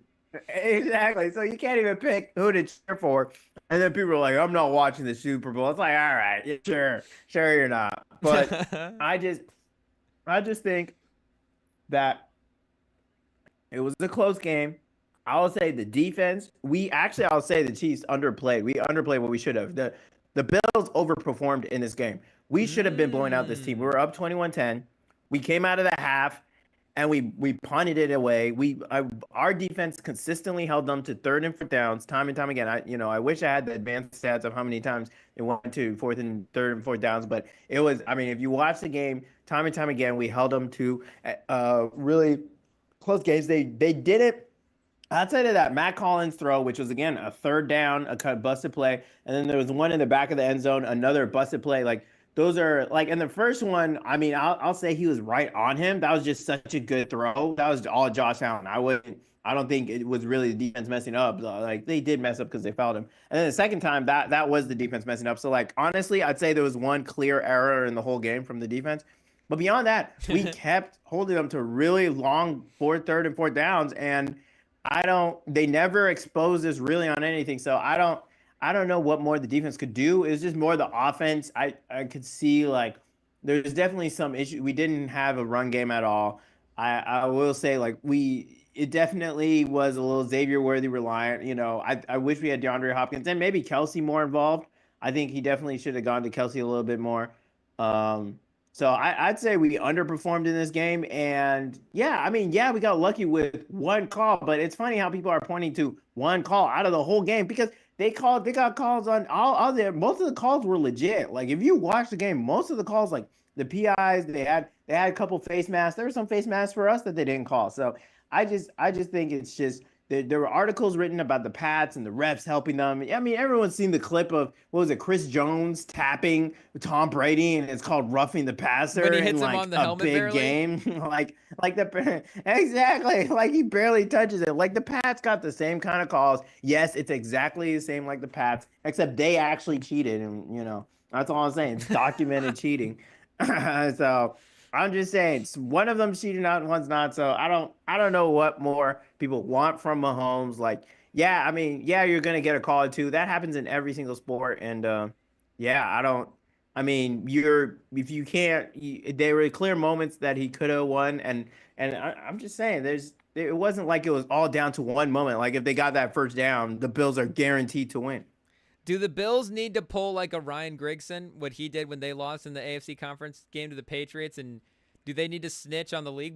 I would never say that a team's a snitch, but I'm just saying there's literally nothing else that they can do to beat this team. Like Grigson had to be like, hey, Brady's trying to deflate the footballs, and then the only thing that happened was he got Brady 4 games vacation to start the year next year, and then I guess Patriots lost a draft pick, but they couldn't get a first-round draft pick to save their life with Belichick for the run at the end there anyways. So Did they win that year? They won the Super Bowl that year. Yeah, I think that was the Atlanta Super Bowl next year. Yeah, okay. So it all, if Buffalo did that, yeah, I mean, Chiefs are probably just going to four-peat at that point. Just run it back again. And to blame the refs is to take blame off of the horrible Bills front office that gave Josh Allen no options. A guy walking around with no shoes and some Sesame Street costume is their highest receiving guy with he had 2 plays. Half of his yards is off of 1 touchdown. Like I don't Okay, but understand how. the problem is the Chiefs are on the other side. It's not like the Chiefs are the other like. It's not like they have a ton of great weapons. Like they obviously have Kelsey, who's What a do you Hall of mean? Famer. I mean, you guys Yeah, have Juju Smith-Schuster, he was like a number one on the Patriots. not a good one. Uh, well, he still played as a number one. He showed up in this game, several catches. You're telling me he was one of Yeah, the Xavier 32 best Worthy. receivers in the league when he was on New England? That's not true. I'm not saying he was, but I'm saying he played number one. But I will say he's definitely one of the better like number Yeah, they had a two terrible options. receiving core. Who, the Patriots? Yeah, but he is a legit number two wide receiver, and he has shown Is he? the ceiling to be a number one when he's healthy. Yeah, Juju Smith-Schuster. Yeah, he just didn't have a lot of. They didn't get to the ball to him that often. Yeah, Like he had 2 out of obviously 3 you targets. like him because he's good on the Hollywood Chiefs. I'm just Brown. saying. No, I've loved Juju ever since he was at USC and he had like a screw in his arm.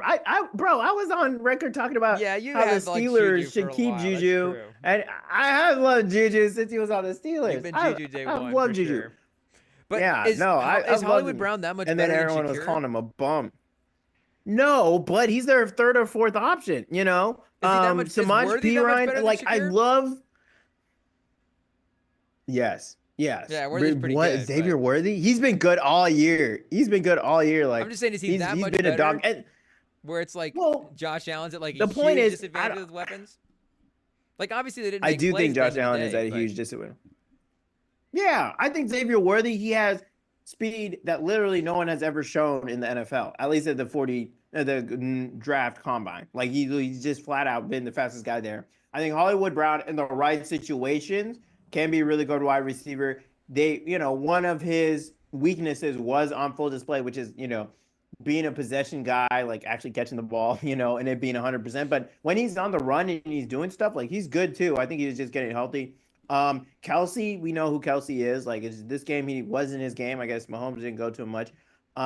And then I love so much that P. Ryan was the guy who won the game for us, just because I think he was on the team that beat us to go to the Super Bowl. So that it's Bengals just poetic team, that he's the one. Yeah, that Bengals team. The last time we actually got stopped at this point, and then DeAndre Hopkins, like he's the exact opposite of Hollywood Brown. Like he doesn't have the wheels, but if you need someone to catch the ball, like he'll get his hand like on it. So and then Hopkins Kareem Hunt, versus we already Cooper. know he is. So okay, but you're picking the sixth guy off of it versus what's supposed to be the number one guy on the other team. Hopkins is like your number two. You tell me Kelsey. Hopkins is what your third receiver, No, the starting receiver. He is a starting, but Xavier Worthy is the most used one by far. And he showed up in this game. Worthy, Brown, and Hopkins are your main three, right? Well, Kelsey Kelsey I'd consider a receiver. Yeah, he's the number one receiver. Kelsey should be our number one receiver. He is our number one. And then you got Xavier Worthy, fastest guy in the league. And then you start going to others. But if you factor in the running backs, if you factor in James Cook, is Cook better than Kelsey right now? You don't think that's different? Well, no, but he was the only one who had anything, and he was literally huffing. He was jogging in the game. Like you could see him jogging the sideline. After that one touchdown where he got probably the air knocked out of him, where he's just reaching out, like after that, he had nothing. And shout out to him for even scoring that. But outside of that insane play and like a Matt Collins touchdown, like I'm just saying the scores that the Bills had were really tough. And that first drive from us looked dominant. The rest of it was kind of shaky, but we did what we needed to win. But we definitely underperformed. I don't know. This might be like a 49ers first year we were doing the podcast. I don't know. This is the first time since our first Super Bowl that I'm not confident that we'll win. Yeah, I don't know if you want to start doing preview stuff yet, but as somebody who does also really like Mahomes, obviously not a Chiefs fan, but as a Mahomes guy, I'm kind of nervous for this one. But going back to something you said about Josh Allen not rushing as much too in this game, like one of the reasons he didn't rush as much was obviously because of the pressure that Spags was dialing up in this game. Yeah. Like obviously they were getting pressure on him, but just the areas that Spags was actually sending the pressure was like the perfect pressure to like keep Josh Allen moving backwards and not let him outside the pocket to like make plays. Like exactly. That last fourth down is a perfect example where Josh Allen makes an incredible play there. Like it's why Josh Allen's a great quarterback all around, because he makes a Yeah. great throw at the end and the receiver just drops it. But, you know, what was that, like 4th and 5? Like, that could have been Mm-hmm. Josh Allen creating with his legs, but he's heaving that up last second because of the pressure that Spags is dialing up. And And they saved that one too. I think they saved the Chiefs because of our run. We've definitely learned the art of knowing to save stuff for certain moments, and they saved that one. it's incredible. I mean, That was just something they cooked up for them. your bigger picture thinking with that stuff too is like Yeah. like the beauty of Belichick was it like, it felt like week to week, right? He could almost morph week to week, where you're like, it does feel like Andy Reid does it, like he goes into the season like, I spent the off season like cooking up this whole new thing, and like I've got this big game plan for the season, but there's like this A tier list that I'm just not gonna review. Like the fact that they don't even, Yeah, till it's the just, postseason. yeah, it's not even like the end of the season at this point. It's like, this is stuff that we're saving for the Super Bowl. Like the fact that he even has that level of team building with his confidence. But it's like, both are obviously great at the peak of their powers with the game planning approach, but it does seem like it was a little bit different there with the way that it does feel like Reed is a little like full bigger picture. I don't know, you know. Yeah. Take that. Well, and that's why we might do something that no one's ever done, because I will say the Patriots remind me a little bit of like younger. They were like, I mean, obviously in the Super Bowl they still won, but they still valued every single regular season game. And I'm not saying the Chiefs don't. I mean, that's why we're 15-2.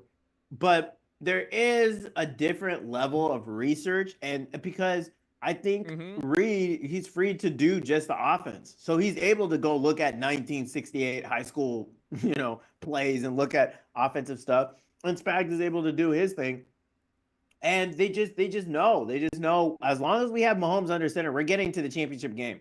So what are 20 things that we're gonna cook up to do for those big moments? And it's just and it's that flair. It's that last bit of flair to it on top of the boring everyday stuff. And I don't think Belichick ever really had that kind of flair. I mean, of course, he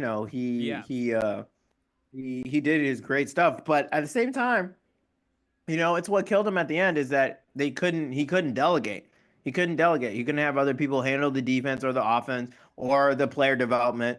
And that's what killed him at the end. And, with us, that's why our drafts have been hitting so well, because we have people that we trust in the organization to go do these drafts. And that's why we keep having all these players who are, performing well, like Xavier Worthy, the rookie. You see Trent McDuffie. Like, you're starting to see these people like Charles, Manu down in the middle. Yeah. We're having all these pieces that we drafted because we know how to delegate. And so I mean, 5 Super Bowls in 6 years. I definitely can feel from the media and people are sitting back and being like, damn. Like, this is actually a dynasty. Like now even people who want to hate are like, okay, like 5 and 6 years, like you can't just neglect that. Like that's a legitimate stat. And I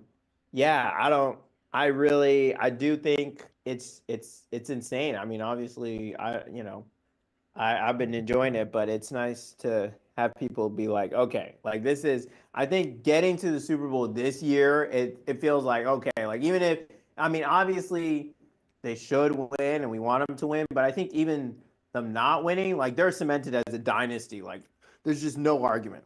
And obviously we weren't, as conscious when the Patriots like dynasty first emerged. Like obviously they had that second dynasty in there with Brady at the end, but at that point it was like the Brady and Belichick thing was established, and they were just building the legacy at that point and just continuing to establish themselves as the greatest of all time. But there does, like you're right, there does seem to be this organizational thing about the dynasty of it, where that Brady Belichick thing was like, it's Brady and Belichick are really awesome. And like, yeah, Mahomes is, going to be in the GOAT conversation for the quarterbacks by making the Super Bowl, like just at this point in his career now, obviously. But you're right. It's like the top to bottom, like just operational precision at which you guys operate with is excellent. It shows you're right in the drafts, but even in the games where just like you're right at the end of these games, you're executing perfectly, and you guys are always the ones that are making the plays at the end of the games to get the wins. Like I don't know if the GM for the Patriots, like yeah, Belichick had more responsibilities, so maybe, and that's like you just said, like he wasn't able to delegate as well too. So the fact that the Chiefs kind of have that Yeah. all pre-delegated is, definitely beneficial for the whole organization. But it's it's like the entire top to bottom team has made this run. Not just a couple of guys are great in powering this through. It's the drafts because I mean this team has shifted so much as well. Like you're saying, since they've Yeah. originally started, like the Hill version of this team with Exactly. some of the guys in this defense, like Snead was your first couple of corners. Like who were your starting corners for the first Super Bowl run I don't even know, against San man. Francisco? Like what? Maybe you did have what No. Ward and Snead, which was like at one Yeah. point, yeah, you did have that as a cornerback duo where it was like, is this the best cornerback duo in the league? And then now it's like McDuffie is now in conversation for best cornerback duo in the league, like or best corner, in the league. But the whole thing is just fantastic. But I've just been thinking a lot too about your coaching staff from an organizational standpoint, because obviously we know, Yeah. like we're saying, with what Reed provides from an offensive play calling standpoint, the value that he brings. But if Spags was your head coach, like how successful would this team be? Like, and it is a little of the Brady Mahomes thing as well, but just the formula of your defense is always going to be in a position to make stops when it counts, and you have Mahomes at the end of the Yeah. day as the offensive guy. Like, could Spags be Belichick if Mahomes is Brady? Like, No. could Spags? No, Do you it think couldn't. Spags could be Belichick if he had been the head coach for this run?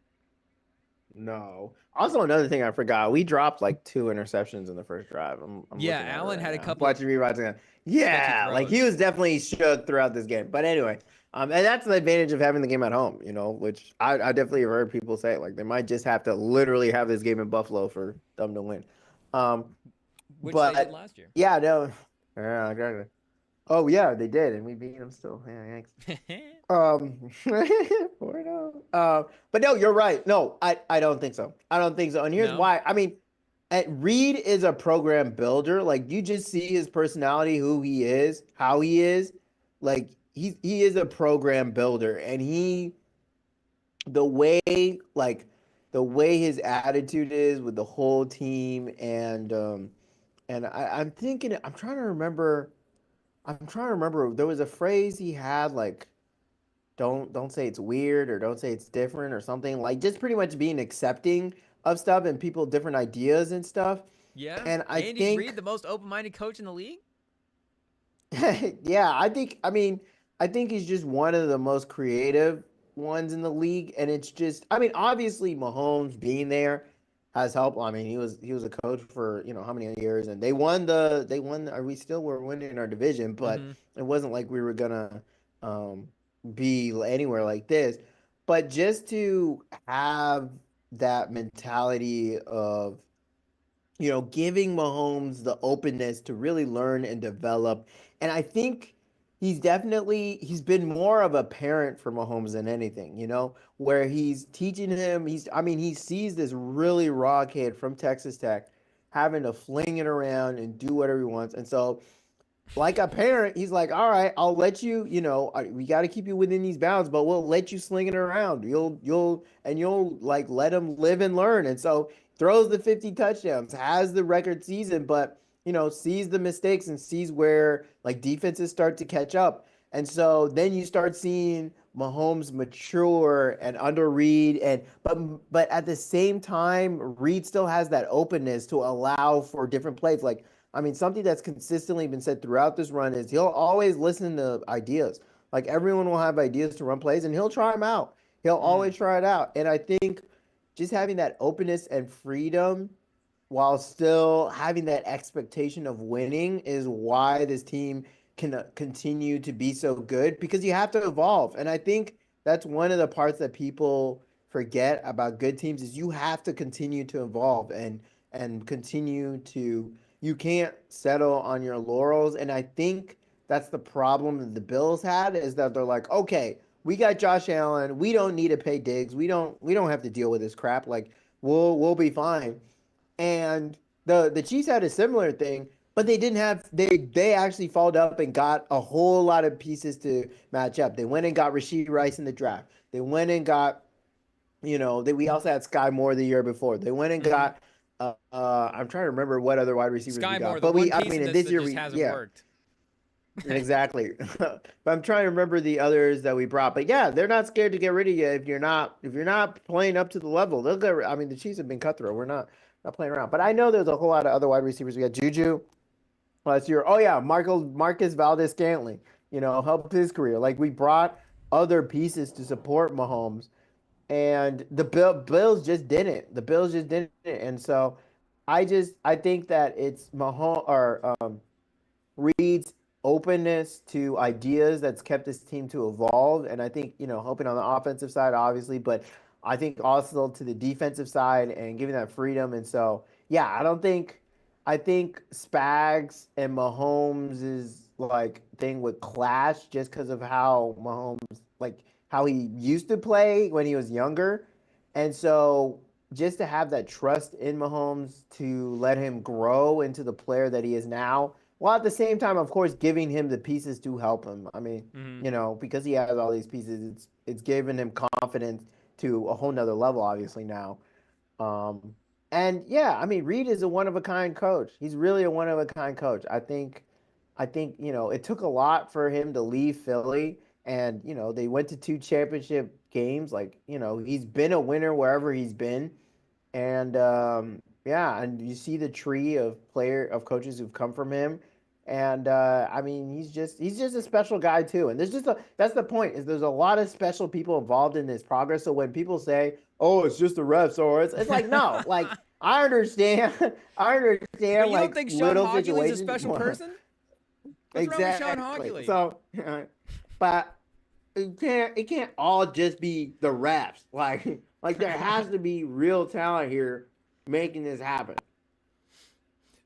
Um, with the Reed thing that you were talking about, with the I had something on the Reed thing that I was gonna ask you, but I forget what I was gonna say. But No worries. with Mahomes, this kind of goes with Reed though. But what has Yeah. been crazier with the Mahomes development in watching him? Was it just him as a rookie just being this insane guy, or was it him actually developing to where he's at now? Because he is in, like, from an IQ standpoint, like he might also Yeah. be now like the smartest quarterback in the league as well as the most, like he is probably not even the most crazy athletic quarterback in the league anymore. Like he can No, still no, make he's not. crazy athletic plays, like he can still move He's around, not. but he is Yeah. now doing this with his IQ and with his smarts. And even when he was still like such an explosive talent early in his career, like you're saying, there was still a couple of, like, with the too high thing as well too, like that it was implemented and the team started to figure him out. Like, are you more impressed that he's gotten to this IQ standpoint, or that just peak Mahomes era is just like too hard to just overcome? I'm more impressed with him as the competitor. I'm Yeah, not I gonna always lie. like this. When I always like the he later version. Yeah, like I'm not gonna lie, when he came out of college, I was like, good, we have someone with talent, the ceiling's through the Mm-hmm. roof, whatever. And for me, I mean, I'm not gonna lie, I didn't watch him at Texas Tech. I didn't, no, I'm not gonna sit here and be like, oh, I do from, no, but I knew there was someone with a ceiling. And so I was like, it's better than Alex Smith because I was sick and tired of losing in the divisional round. Like, give me someone with a ceiling. And I was hoping for maybe a championship game here and there, and I knew we'd be a solid team. And that's the thing, is that good teams, like they don't happen on accident. There's an infrastructure. They build time and time again. And so our front office, thank God, somehow we've kept it together. We lost, I think, our GM like a couple of years back to John Dorsey. But I mean, Brett Veach has continued to stay there. And shout out the Chiefs. I mean, I don't know what the heck the ownership is doing. And that's another thing I got to mention is that apparently, like, facilities are bad. Like, people hate the owner, but the reason this team stays together is because of Andy Reid. Like, people just love Andy Reid so Mm. much. Like, he's literally the glue that keeps this team together.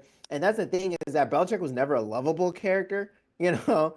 everyone just kind of did their job and kind of got going, and they're like, well, we kind of got to deal with it.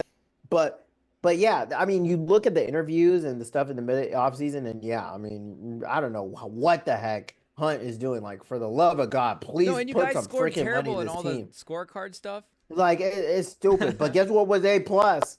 The coach. Coaching. So, yeah, exactly. But so that's another thing is that everyone loves to read. So that's why I think him as a coach obviously is number one. But um, for Mahomes, we knew the talent was there. And, of course, first season, he looks like he has the biggest arm, biggest talent, blah, blah, blah. But then you get to the next season and you're like, okay, he's dealing with some issues. How is he going to figure this out? And the Chiefs show that, hard work almost always pays off. Hard work and talent. They always say talent works hard hard work beats talent when talent doesn't work hard.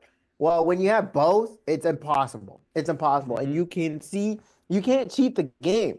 You can't cheat the game. And that's something that is very emphasized in basketball, other sports, but it applies to NFL too. You can see that Mahomes has been doing the film research on his wide receivers. You can see that he's been watching film on these other teams that he's been And the watching. Like, you stories about him in don't the just offseason. accidentally go 15-1. Yeah, exactly.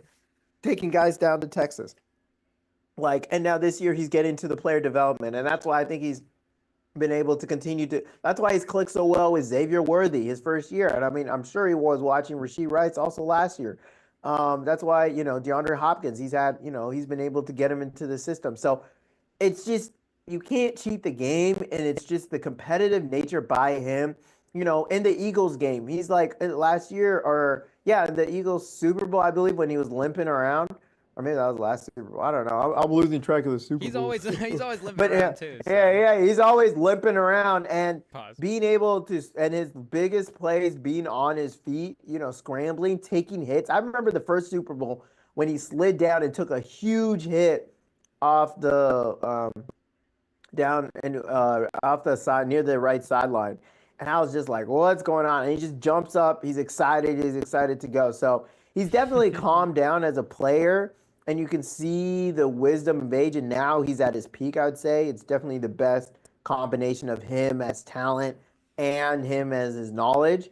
But yeah, he's a classic example of, you need the talent, obviously, but you also can't cheat the game. And the Bills are cheating the game. Not Josh Allen, mind you. I feel so bad for Josh Allen. I feel so bad for him because he deserves it. And he honestly deserves to be in the Super Bowl. He's that kind of player, but the team just didn't take care of him. They just didn't give him the pieces to make it there. But I was just thinking about this as well too while you were talking. Remember when we had Austin on the pod? I think it was in the summer, and he was talking about some of the stuff he was hearing about Josh Allen. And, I don't know if it's necessarily true or not, but, is Josh Allen doing the 105% that Mahomes is putting into in the offseason? Like, it's Mahomes no, is you're right. also clearly the hardest Austin, working quarterback in the league, like you're saying. Like, I Yeah. was just thinking about that too. Like Allen is, like you're saying, absolutely deserving in every way, but it's just Mahomes, it just seems like, and not to, do LeBron level glazing on Mahomes, but it's like he's like 105% level deserving of everything he does because of all the work that he's Exactly. Able to put in. And like you see, all it can be is the littlest of inch. It can be the littlest bit of inch, It's just that little bit that could be that difference. And so, yeah, I don't know. I guess shout out to Austin for the insight. Maybe Allen, he's just so talented. Yeah, hard work beats talent when talent doesn't work hard. And when you were also talking about Mahomes too, it kind of dawned on me that like this is peak Mahomes, where it's like like we're saying the physical talent numbers wise, those first couple of years were peak Mahomes, but this is stats wise that perfect intersection, like you're saying, of his. And I guess we don't know still what iterations of Mahomes we'll get, but like I was thinking about him compared. Perfect season. Yeah, they actually win every game. The refs just don't want to let him lose at all, but. I was thinking about him compared to Steph Curry with like Steph Curry at his statistical peak with those 2016, winning the MVPs, the Warriors are 73-9, but then when they get to the 2020, 2021 or what was like 2022 finals, his IQ and his he had put on a little more muscle at that point as well too. He's a little bit stronger. And it's like that version of Steph might actually be peak Steph. Like who knows? The Like maybe best version. Yeah. Mahomes just becomes Maybe Olympic Steph. I don't know. Oh, you think France Olympic Steph is peak Steph? No, no. That's a good I think, take. I think, yeah, it's one of his best versions. But I'd say no. 2022. I mean, when he was just him going against that Celtics team, just cooking them. I mean, I can't even imagine being Tatum and Jaylen Brown. Like you're physically bigger than this guy. Your team is as talented, and yet you can't stop him. There's nothing. Yeah. Like it was. Yeah. I think. I mean, like that's a perfect example and it's a perfect example because now we're seeing comparisons of Josh Allen as James Harden, and it's very I similar. saw A that. guy Yeah. who also attracts a lot of fouls, has been known to not work 100%, has not given nearly as much talent around him as he should be. Um, Like kind of demands a you lot of know, the offense as playing well. exactly playing at an MVP level, but in the big moments, may win a series or two. Have those big stats games. I mean, he had like what 5 touchdowns one game. But in the big moments when it really counts, he's just a little bit down, a little bit. And I don't know. I don't know what it's going to take. Like, even I'm watching right now, like, he's dropping the ball. It's just, I don't, I Yeah. don't know. Yeah. Hopefully this offseason wakes him up, but we're going to have to see. I don't know. You just, either you have it or you don't. Yeah, maybe Josh Allen a little tamer personal life than James Harden, but I don't know. You're right. At Not some strip club. he's actually getting married this offseason, but I don't know if he's gonna married life. Maybe he gets in the office more. I don't know what's gonna happen after that.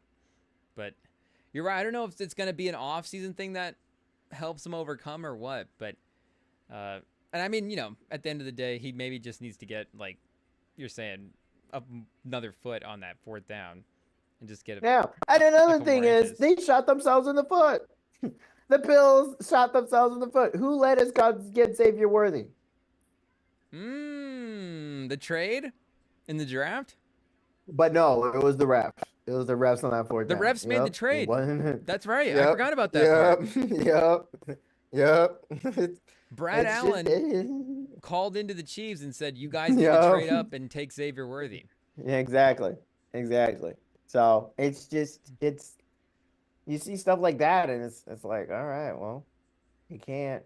They gave us Xavier Worthy pretty much. Like They took I don't know They what ended up with more. Keon Coleman though. It's like if Keon Coleman was on the Yeah. Chiefs, would you feel less confident? Like would you? Keon Yeah. Coleman's not that much worse, right? He is. Yeah. He is. Yeah. Did you not? Let me see if he did anything this year. I mean, Isn't Xavier he the Worthy one is pretty eating good. I don't think it's rats? because Keon He's Coleman is eating bad. skunks. Xavier Worthy just has that Isn't elite speed, you know. Keon Coleman is the one eating skunks, man? Raccoons. No, that's legit. That's the Panthers Oh, is it guy. not Keon? Oh, is Keon Coleman the one who can't Keon Coleman's the English? Tiger wish he He's the could. we're tired. I wish he could. That's pretty funny. I think it definitely got him drafted a little too high, but it's still a funny line. So let's see. This year, okay. So Keon Coleman. Oh gosh. So against New England to end the year, he had 2 receptions for 10 targets. The game Whoa. before that against the Jets, yeah, 31 yards. He had 3 receptions for 7 targets, 27 yards. Then he had 1 reception for 1 target, 17 yards. And then against Detroit, he had a decent game, 64 yards. Still only 1 reception, so one big play, and that was it. And he was inactive for 4 weeks. Then 1 reception for 21 yards. And then there was a 2 week stretch. He was playing well. I mean, still 5 for 7, 4 for 7. And I'm not gonna lie, Xavier Worthy had a couple of drops too.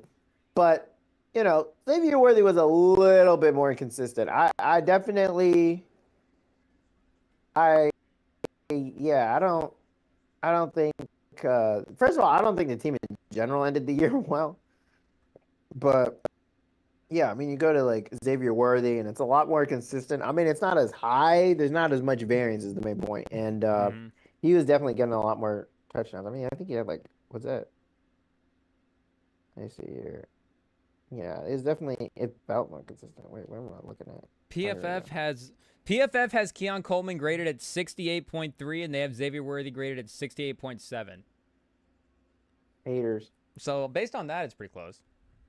All right. Well, I guess they need to take a look at this game. PFF, watch more tape. Keon Coleman, 1 reception, 4 targets, Yeah, 2 for 10 is brutal. 12 yards. But that was a Yeah, he was Trubisky game too. That wasn't Josh Allen. If that was that Yeah, last I game, guess. Well, so how about maybe he it was catches that. the ball though? Do you think it could have been Trubisky's fault? All eight throws were all Trubisky's fault. I don't know. There's a All chance. three. He was 1 of 4 for this game, 12 yards.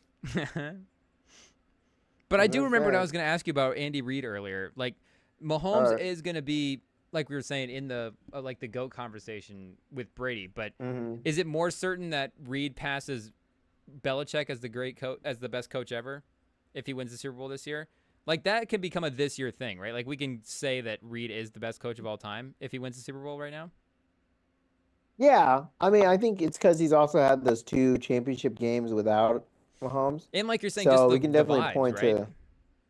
to. Yeah, yeah. I mean, I think. Yeah, I think. Well, yeah, I think the vibes are some, but I don't know if you can get in a Hall of Fame because of vibes. But I think people just don't like Belichick too. Like people, there's a good enough number of people who just don't like Belichick, including his own team. That yeah, I mean, it is easier for the legacy to put Reed number one. Um, but yeah, no, I think it's definitely a lot closer. And as we know, with every ring, it's always close, and everyone's always like, "Oh, Brady is 2-0 against Mahomes in the postseason," I and don't think it's that's like, fair to okay, Mahomes. thank you. Like it was Brady at the near the end or in his prime versus a young Mahomes. 1 or 2 years as a starter. Like, come on. And we all know But D4 jumped apparently, off sides on that first game. Like, it should be 1-1 at least. you said jumped off sides. He In was the offside. AFC Championship game, Yeah, he Pats was Chiefs. D4. Was he on our team? Yeah, not after Yeah, he that. was. But He set up outside. Yeah, yeah, yeah. But he was. Yeah, he set up outsides. Yeah. But they didn't. The problem is that our guys looked at the ref and he said he was fine. So so I don't. that this season is just karma for that play, for that game, really. I guess. And then yeah, the other one, you can't blame Mahomes on the Bucks Super Bowl. That people hold that against Mahomes. And the We thing had is, he Mike was awesome in Remmers that as game. our right end. Mike Remmers gave Von Miller a Super Bowl MVP. When people get through that, he gave a defensive end a Super Bowl MVP. We're never gonna see that in our lifetime. There's no way. Shout There's out no Mike way. Remmers. Like he gave a defense. He made history. I think And that was Von our. Miller sends Mike Remmers a Christmas card every year. He Thanks for the Super better. Bowl MVP. And he was the one that and he was our right tackle in that game, and he's the one that allowed Mahomes to get eaten up. And Mahomes is literally hitting people in the head with the football. Like I don't. Yeah, Mahomes played well. Like you can't I Brady don't- won the 2 games, but it's not like Brady necessarily superiorly outplayed Mahomes in both of those games. Yeah. Yeah, I like the first one. It wasn't Mahomes' fault they lost. Someone set up in the offside spot, and they would have won in that first one. They got an interception off of that play, and they would have won that game if it wasn't for offside spot, which they looked at the ref and he said it was fine. Or maybe that one. I don't think they looked at the ref. It was another one. It was like Travis Kelsey or something. But and still that went to overtime, and then the Patriots got the ball and won it. And then the Bucks Super Bowl, it's just the Bucks. So I'd say really Mahomes is like 1-0-1. Like I call the Bucks Super Bowl a tie, if anything, because Brady didn't really. You look at that game, Brady had it was a balanced game. It wasn't like Brady Yeah. went out there and throw for 400 yards. It was a really balanced game. And shout out to the Bucks, they had a great team. But It's just the score for that game was so lopsided. It was 31-9. it's just we're in the middle of this dynasty that everyone wants to hate on Mahomes, and it's just all right, well, But that means that he's made it though. He's passed over into hater status. I guess now everyone hates him. Yeah. People are now he's been vilified. Hate him. You either die the hero or you live long enough to see yourself become the villain. Mahomes has been alive at the top for too long. The only thing that can really throw him off at this point is if he sues somebody. If he loses to the Eagles and then sues the NFL, then people will really hate Mahomes. But as long as that doesn't happen, he should be fine. It's just funny because people are pretending they actually like Brady now, and it's like, oh my gosh. Well, he's an announcer now, so we're spending time with him in the booth, and he's kind of goofy. He got roasted on Netflix, so that's fun. It's funny. You watched you watched it, right? Yeah, I watched it. You did watch that. Okay, that's what I thought. I did watch it, yeah. I figured you'd at least skim through that. Okay, so okay, here we go. So for that game, he had, first of all, outside of it, he was 3 yards away from it being his like worst game yards wise. He had 201 yards, 3 touchdowns. Shout out to him. He had a 1 sack, but like it was an okay game, like 21 for 29. I mean, forget that he had 3 picks in the game before. Like it wasn't like he played horrible, but it was an okay game. And Mahomes is like literally perpendicular with the ground, having to throw the ball to stay alive. Like you can't. I'm not gonna say that Mahomes beat him, but it was definitely like I'd say it was pretty much a tie because I mean if they're switching teams, like the Brady's getting curb stomped. Do you think the Allen incompletion in this game was more impressive than the Mahomes incompletions in those Super Bowls? It was pretty impressive. The back pedal chucked it up in the air. He got some pretty good air on it. Like for it to be that accurate and throw it that high. He's still upright though. The one where he's down, perpendicular with the ground, and he somehow throws it up and hits the guy in the head. That's still number 1. I remember like I actually had to like get up for a second, like walk around and be like, "What did I just see?" Like I can't believe he didn't catch that. I was like, "That's exactly." I was like, I just saw the greatest. Literally threw his hands like. Yeah, I was like, it's literally the greatest throw of my. I was like, it's the greatest throw of my life. I can't believe that this is gonna be a highlight that we just can never show. Yeah, the other one he just threw over prayer. Like he kind of knew someone was down there, and he threw it, and it was a short throw too. The thing is, it's like good, but it's still one of those passes. I don't know. It's like he's throwing it into the back corner of the end zone, and it still looks a little bit of like a heave, but it comes down like in such a spot in the corner where it's like, okay, I don't think he's quite throwing it away. Like if he was throwing it away, he would have thrown it away. Like it's Mahomes, right? Yeah. Like that's the thing. It's that Mahomes benefit of the doubt of exactly. He just made so many great throws that it's like, with his arm strength, like he could whip that thing out of bounds if he wanted to. He wouldn't have to throw it across the field and heave it into the back pylon. But yeah, that last throw was insane. And again, as like a Mahomes guy, that Super Bowl was a bummer for a while too. So that was like the one play where it was like, oh, look at this. This guy is still amazing. Well, and there was multiple plays where he hit teammates in the helmet. So yeah, that's Tyreek Hill. I'm not gonna. I mean, if Tyreek Hill's dropping passes, it's like Exactly. I was just like, all right, we're cooked, but they say Mahomes. I'm not gonna fault that on Mahomes. But do you even remember what that feels like, losing in a Super Bowl? No. You may. No. You may pretty soon. I forgot. Yeah. No. It's that time of year, man. It's cold. That means they gotta be in the Super Bowl. Like even this throw to Shakir, like their number 1 guy. As soon as Justin Reed like has a hand on him, he literally curls up into the ball and falls on the ground. Like he gives himself up. Like he's not even fighting to make. Shakir doesn't. Yards. Yeah, he doesn't run through tackles a lot. That's for sure.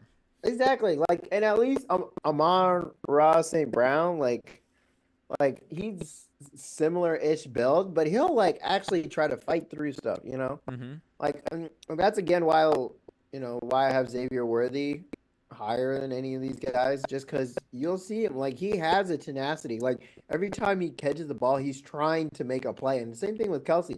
Like, yes, it may not work out all the time, but they try to make a play every time. Like they're like, oh, what's the best way I can use this instead of, hey, how can I protect my body right now in the cold out on the road?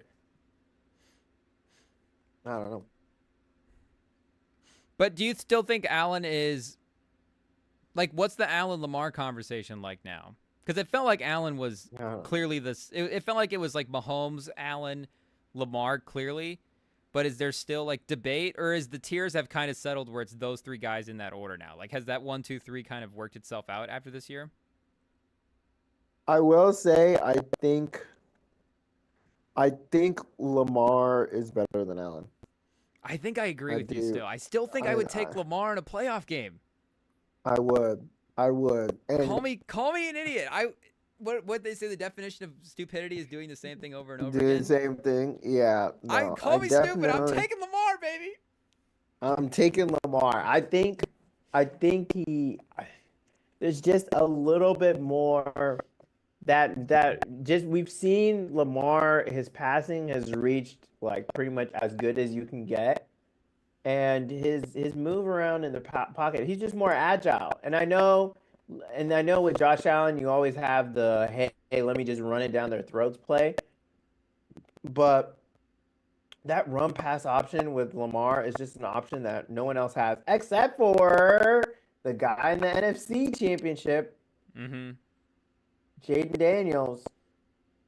But that's a different conversation, though. That's like right now. Those three guys is like this era. Yeah. Like, Yeah. You know, the 2020s, the last half decade or so. Like the guys that define this time. Yeah, no, they are the guys. They are the guys. I don't know, but they're all just Mahomes' little brother, I guess. Yeah. Here, wait. I have to switch the game real quick. The game that I was watching ended. Give me a second. Oh, okay. What did you think of the NFC one?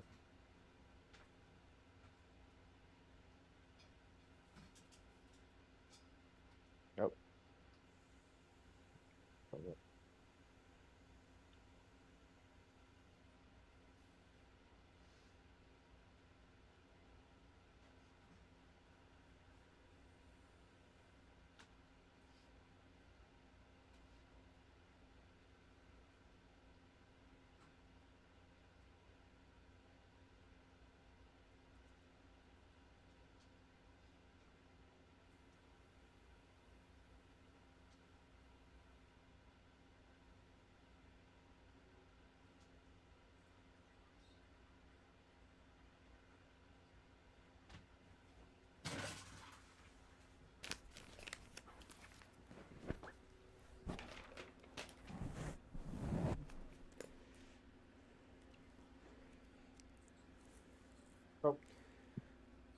Okay, we can't miss a second of this Bucks Portland Blazers game. Sorry. Uh-oh.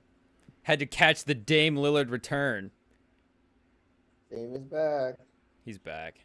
Shout out to Hawks Rockets, by the way. That was the game that was just on. And if we could just somehow like blend those two teams together and just make it so it's like Amen Thompson, Cam Whitmore, Jalen Johnson, and DeAndre Hunter and Dyson Daniels, just like somehow merge those two teams. They're both like, red and white. Yeah, forget No Canada and the USA. We don't want to merge them. Let's merge the Rockets and the Blazers, or the Rockets and the Hawks.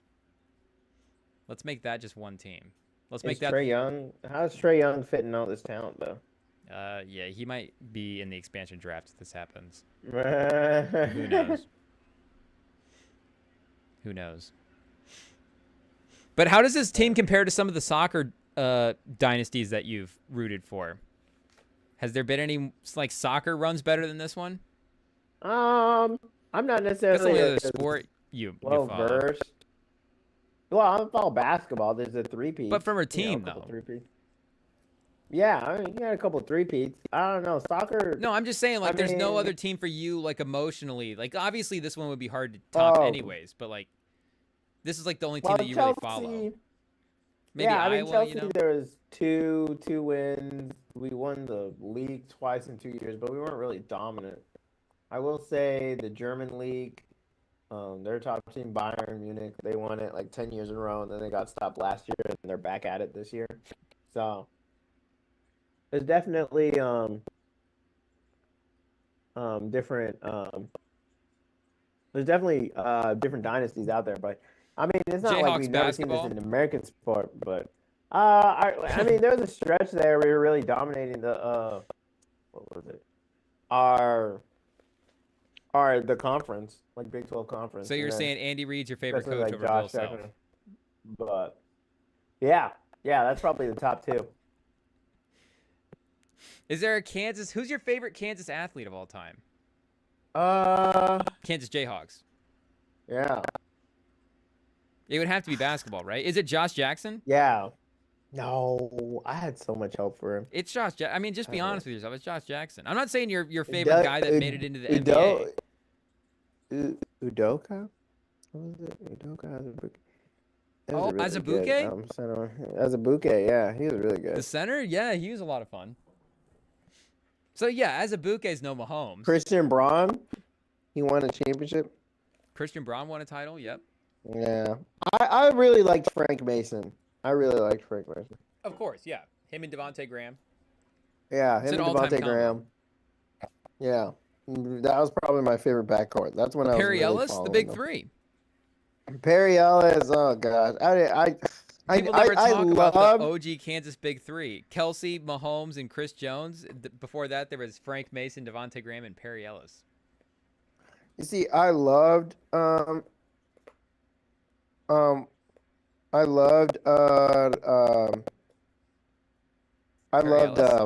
dude, I'm seeing JJ Redick losing his mind right now.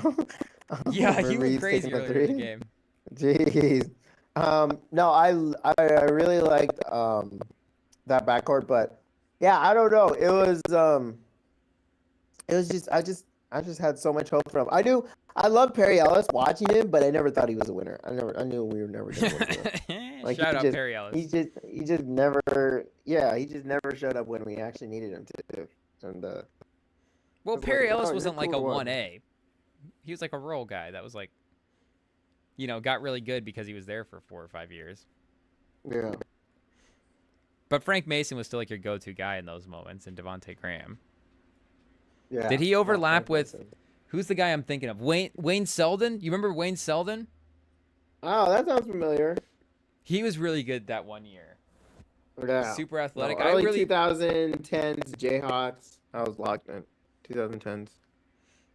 I forget where he got drafted to. I want to say maybe like Sacramento or something like that. But I was kind of buying in on the Wayne Selden hype. Or were you really? I feel like he I had a was game buying in Kansas into their where he- last guy. Well, shout out the Jayhawks playing right now in a close Oh. game against UCF. Where are they ranked? Are they number Down 1? by 3. No, we're 11th. No. We started number 3 and then we lost. Oh. DeJohn Harris, he's been okay. KJ Adams. Hmm. Yeah, we've been kind of mid lately. Let me see here. But yeah, what do you want to give us was like a one. preliminary confidence ranking going into the game? The game. I'm very not confident. I'm scared. Do you scared. feel like Saquon they looks celebrated like a the little truth. like that was the peak of the season? A little bit. I didn't see too much of the celebrations, I'm not gonna lie. But yeah, I could see it. There's a lot of confetti.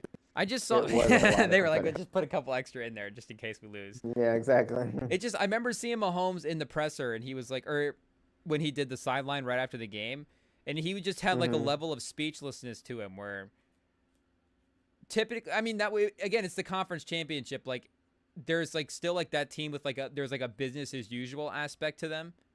With like next game, bigger picture, we get what the goal is. Like we want to still win the Super Bowl at the end of the day, and he was still kind of like at a loss for words at the fact that like they were able to get back the 3rd time in a row, and it was kind of like maybe they know how good Philly is on the other side. Yeah.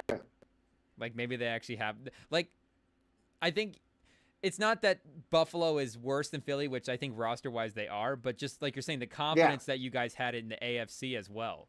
Like you guys, I think, just kind of knew that you had that. And like I think we've been preparing all year to play the Bills. We have not been preparing all year for the Super Bowl. I think for us, our biggest obstacle that we were thinking about was how do we get out of this crazy AFC? But I don't think anyone could really account for how good Saquon Barkley is going to be. And so now it's like, oh my gosh, there's this monster in Philadelphia on top of AJ Brown where he with goes for the Jalen Hurts. touchdown, Like, oh my gosh, like he to me, like considering like people in their prime, players in their prime, I would say he has been the most dangerous player we have ever played, like since like maybe the Bengals. Obviously, the Bengals are there. But Whoa. he's definitely up there as a single player that I'm scared of. He's number one because, I mean, you think like Brady not in his prime. You think like Joe Burrow, sure, like you could argue him in that team. Like they came back 9-21, 9-21 on the road. Like shout out to them. They did it. But in terms of, and that was that whole offense. But in terms of a single player, like outside of maybe Joe Burrow in that 2020 run, 2021 run, I've never been more scared of a player ever. So you're saying he's more terrifying to go up against than Josh Allen? Yeah. Wow, and Lamar. That's And crazy. Lamar. So I just because we played those guys during the season, and this guy Saquon's always been in the NFC. We've never had to deal with him. oh, He's bless never been on this good of this team, and now he's at a position that was a problem for us in this very last game. James Cook cooked us. He cooked us. He was the only. He's what kept this game close, and now we got to play a way better James Cook. Like that might be a problem. And all the other guys you were naming too as well in terms of scariest people were quarterbacks, which obviously makes sense. But Burrow and Brady and Allen and Lamar, like I guess Derrick Henry, like how does he rank against going up against like a peak Derrick Henry, AFC title game Derrick Henry? And again, that team was probably a worse overall team because I guess you could probably make jokes about Jalen Hurts playing like Tannehill this year, but regardless, you're still taking Hurts a little bit. He has more pedigree than Tannehill ever had. He and he has AJ Brown.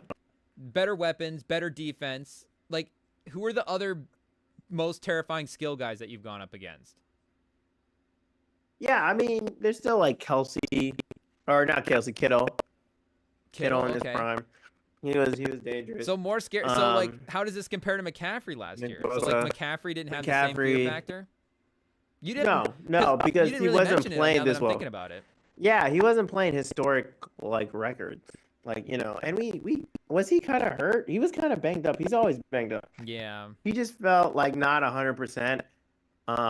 That's fair. And then and he's kind of banged up. And so with Barkley, it's like with the quarterbacks, you still need your receivers to show up, and the defense can kind of account for it and stuff like that. And Derrick Henry doesn't have the high top end speed, and that was still a close game with the Titans on the road. All right, at home, that wasn't an easy game, but Barkley, the way he's playing, he just set a historical record for touchdowns. The whole team did for running back touchdowns ever. I think it's since like 1940s. And he's playing on a level that he needs to really perform. I mean, shout out to the linemen, like they kind of got to do their thing. But I just seeing the way he's been playing and the ferocity he has, and just you can see the anger and joy, like the anger of dealing with the Giants, the joy of having a good team. Like you can just see that intensity from him. Like it terrifies me. It terrifies me, and I don't know. We'll have to see, but he is a force to be reckoned with. That's a force of nature right there. Yeah, the other on top of already a team that we barely beat with a turnover.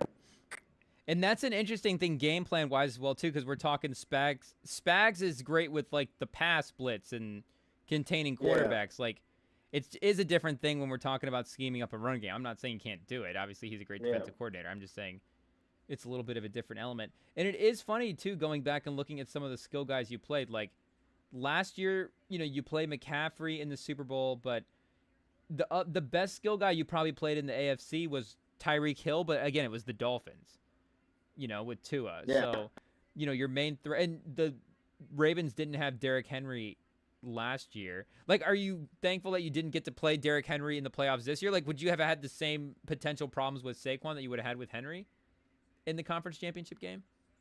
Yeah, we would have had similar problems. But at the same time, like Derrick Henry is older. Like he's had some good games, but he's still a slower guy, and he's someone that definitely slows down as the game goes on. So, But you that's know. that's an interesting one too to think about. Like the Lamar, and I know again you're talking about a guy with history versus Mahomes, so I know it's hard to mentally separate that. But we're talking like the Yeah. Lamar Derrick Henry combination versus the Hurts Saquon combination. Because I get being terrified about Saquon, especially, but to me, like the Mahomes Hurts factor is a lot farther away than it was in the last Super Bowl. Like, and even going to that Super Bowl, Hurts played extremely well. And Hurts, I think, has maybe played like he was pretty good in that championship game, but people aren't debating like, oh, is Hurts sneaky going to be the guy in this game? Like, we're all confident Mahomes is going to outplay Hurts in this game. Like, what is Saquon so terrifying that if I'm saying, would you rather play Hurts and Saquon or Henry and Lamar, you're taking Henry and Lamar because Saquon is so terrifying? Like, is that how scary he is? Yeah, and because we've actually beaten him. We've beaten Lamar so time it's and just time the again. mystery factor We've beaten, that's scary. No, of course, Hurts. But it's the mystery, yeah. And like that he's in his prime and the way he's playing. Sam likes the comfort of the AFC. Sam understands why I like Ryan Day at Ohio State. Yeah, exactly. You're like, yeah, exactly. Josh Allen and Lamar are great, but I know Mahomes can get the win. Exactly, Mahomes. And there's that fear, and that's what you can see from Allen early in that game is that he was scared, and that's why we stopped him early in that first drive because he was just had the jitters because it's that it does build up. There's still a human, and that anxiety of will I ever beat this team still does build up. And I just feel so bad for Allen. I don't know if you've seen that clip of him sighing like before he starts the press conference. It's crazy. Also, shout out to the Chiefs YouTube channel that had every single press conference video would be 3 minutes and 33 seconds. The amount of time the Bills had to win the game. I think it was 32. Another clock situation for this one. First, it was 13 seconds. Now it's 3:33. The next Jay-Z album. 3:33. No, again, like you said, Josh Allen though kind of had some plays at the beginning of the game, so I do feel bad for him that the plays at the end of the game were not on him. But he could have had it all time. But what about the Commanders? You watched that game? Yeah, I did watch that game. Unfortunately, like we're saying, the Eagles did prove to be the more dominant team. And at the end of the day, like if you're the Commanders, you're in the conference championship game. Like that is more than enough. Jaden Daniels is, maybe having had the best rookie season of all time. So it's obviously a win. I don't know. I guess maybe were we too optimistic going into that game? Like, is that just a Eagles are too dominant game, or like how did you process that win? I process it as the injuries on the Commanders line was just too much. It was too much. They lost their center. They lost some other pieces on that O-line. So you think they had a chance to win? Yeah, they definitely did. So you should be for the Chiefs. Come on, brother. Yeah, I mean, they're better than the Commanders. Well, yeah, but like we've mentioned before, the new quarterback and the new thing, like you don't have as much film that you watched on it, That's true. And I mean, of course, I still have the Commanders. I still have the Chiefs giving them a punching chance, but it's definitely the most scared I've been so far in our Super Bowl since the Bucs.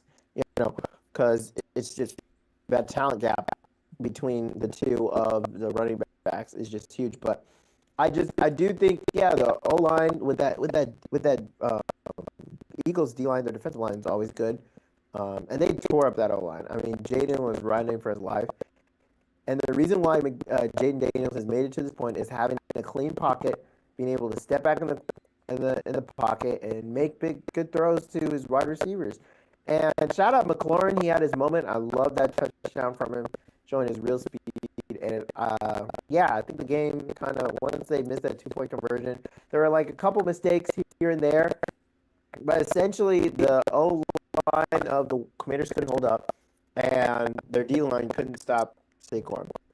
Do you think this is actually something for them to build on going forward, or do you think the football gods were just so positive to them this year because it was that newness without Dan Snyder? They get the new owner. They get the new It's quarterback. probably the newness. They get good vibes. I Like, think it's the newness. were the football gods just wanting to give him like a lot of success this year, or do you think they actually have something going forward? I mean, obviously they have something going for it. You don't accidentally go to Okay. the conference championship.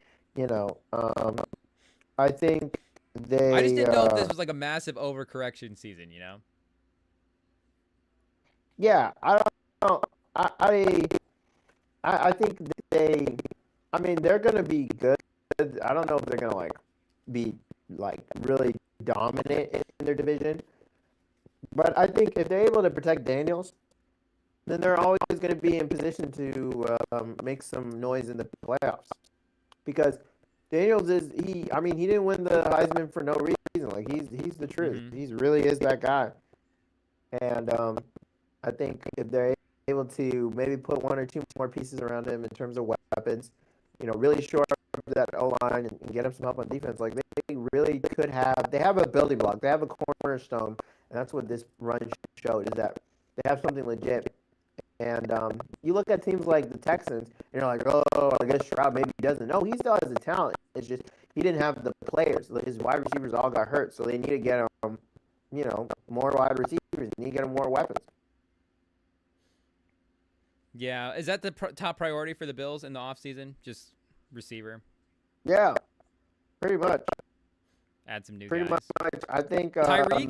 Yeah, I mean, Eckler's good. He's good enough. Well, they have the cap space. But would you see like potential like Texans vibes for the Commanders next year? Maybe if they where they could be like a little could too see it. overhyped They get going into injured. next year. I don't think they'll be too overhyped just because the Eagles are in their division. True, the Texans didn't I have think- anybody like competing with them directly like that. Yeah, so I think they're not going to be too overhyped. They'll still be considered like second in the division. But at that point, you know, I mean, if it's like the NFC North where you have so many good teams, maybe. I don't think Brian Schottenheimer is changing anything, but He doesn't move the needle for you. No. Maybe maybe a couple different types of needles for Cowboys Seahawks. fans if things get really bad. Oh gosh. Yeah, I don't know. feel bad for him, Brian but- Schottenheimer would have me resorting to some pretty desperate measures as a Cowboys fan. I don't even know what. I love how did you see when they're introducing them and they're clapping for Schottenheimer and then it's just dead silent for Stephen Jones. I saw that nobody clapped Oh for my Stephen gosh. Jones. Yeah, Yeah. I didn't watch the clip though. I saw the clips though. The Jags head coach. Did you see him? Oh, who is he? Liam Cohen. They're saying he's the first coach with negative aura. Didn't Stephen Gannon have a negative one? Adam Gase, yeah, he had negative aura too. Adam He's Gase. like the next guy in that line of like the guy that just had the super weird press conference moment. He had this quote where he just goes like, Duval. That's crazy. And then his whole I saw a couple of moments of him getting into his introducing his office and stuff in the facility, and he just kind of has a vibe. So I suspect about 5 to 6 wins for the Jags next year. Yeah. Maybe they get another first round pick if they're really bad. Yeah, I thought maybe the Colts would be the worst team in the division next year if we tank, but actually after watching Liam Cohen, I think it'll be the Jags. Trevor Lawrence. Are you out on Trevor? I'm starting to lean there. Yeah. I'm not saying out in terms of he couldn't be good. I just don't know if he's going to be, if he's going to elevate your team. Yeah. Could he be Baker Mayfield is a former #1 overall pick who is now later in his career a quarterback of a playoff team that could be kind of feisty. Could Trevor Lawrence be that? Yeah, maybe. A Pro Bowl level quarterback who wins a playoff game or two, I could see it, but I don't know if he's going to be the guy that we thought. We'll have to see, though. I'm not giving up hope. Trevor Lawrence. Yeah. If you're in the Yeah, we'll chat, have to Trevor see. Lawrence, sorry. My bad. Chat. Yeah. Yeah. Hopefully you didn't hear that, brother. I still it's just I'm a Colts. Just know I'm a Colts fan, so you can't take anything I say seriously. Yeah. Which game were you watching? Right now, I'm watching Bucks Blazers. Oh, okay. I'll watch the other one. I'll watch the Warriors Jazz then. I could actually double screen it. I don't know why I'm not. I'm Double slacking. screen. Got him. No, I know you were doing NBA trades before I jumped on here. What are you? Do you want to do your Super Bowl pick now, or are you waiting? I'm still a little torn. I still Yeah. couldn't really make a pick with confidence. Yeah, I'm gonna pick the cheese, obviously, but I don't know. Yeah, There's we a know lot you're. of confidence behind it. Haven't you picked the other teams though the last couple of years? There's been once or twice. I feel like you've been doing that to kind of like hedge your bets a little bit. Yeah, no, you said that since the beginning, and I've always agreed. Okay, I did. You want to hear one trade? Okay, who? Oh yeah, that spicy one that I was supposed to come on for an hour ago. Yeah, I'll just toss it out. No prelude, no Okay. build up. It's So I was seeing rumors for Jaylen Brown, or well, there we go. I'll throw it out. It's a Jaylen Brown for De'Aaron Fox and Trey Lyles. What? Jaylen Brown for De'Aaron Fox. Why would anyone do this? Because I just saw that De'Aaron Fox there was rumors that they might be listening to gosh. trade, so I was just trying to think of something crazy. Why? Okay.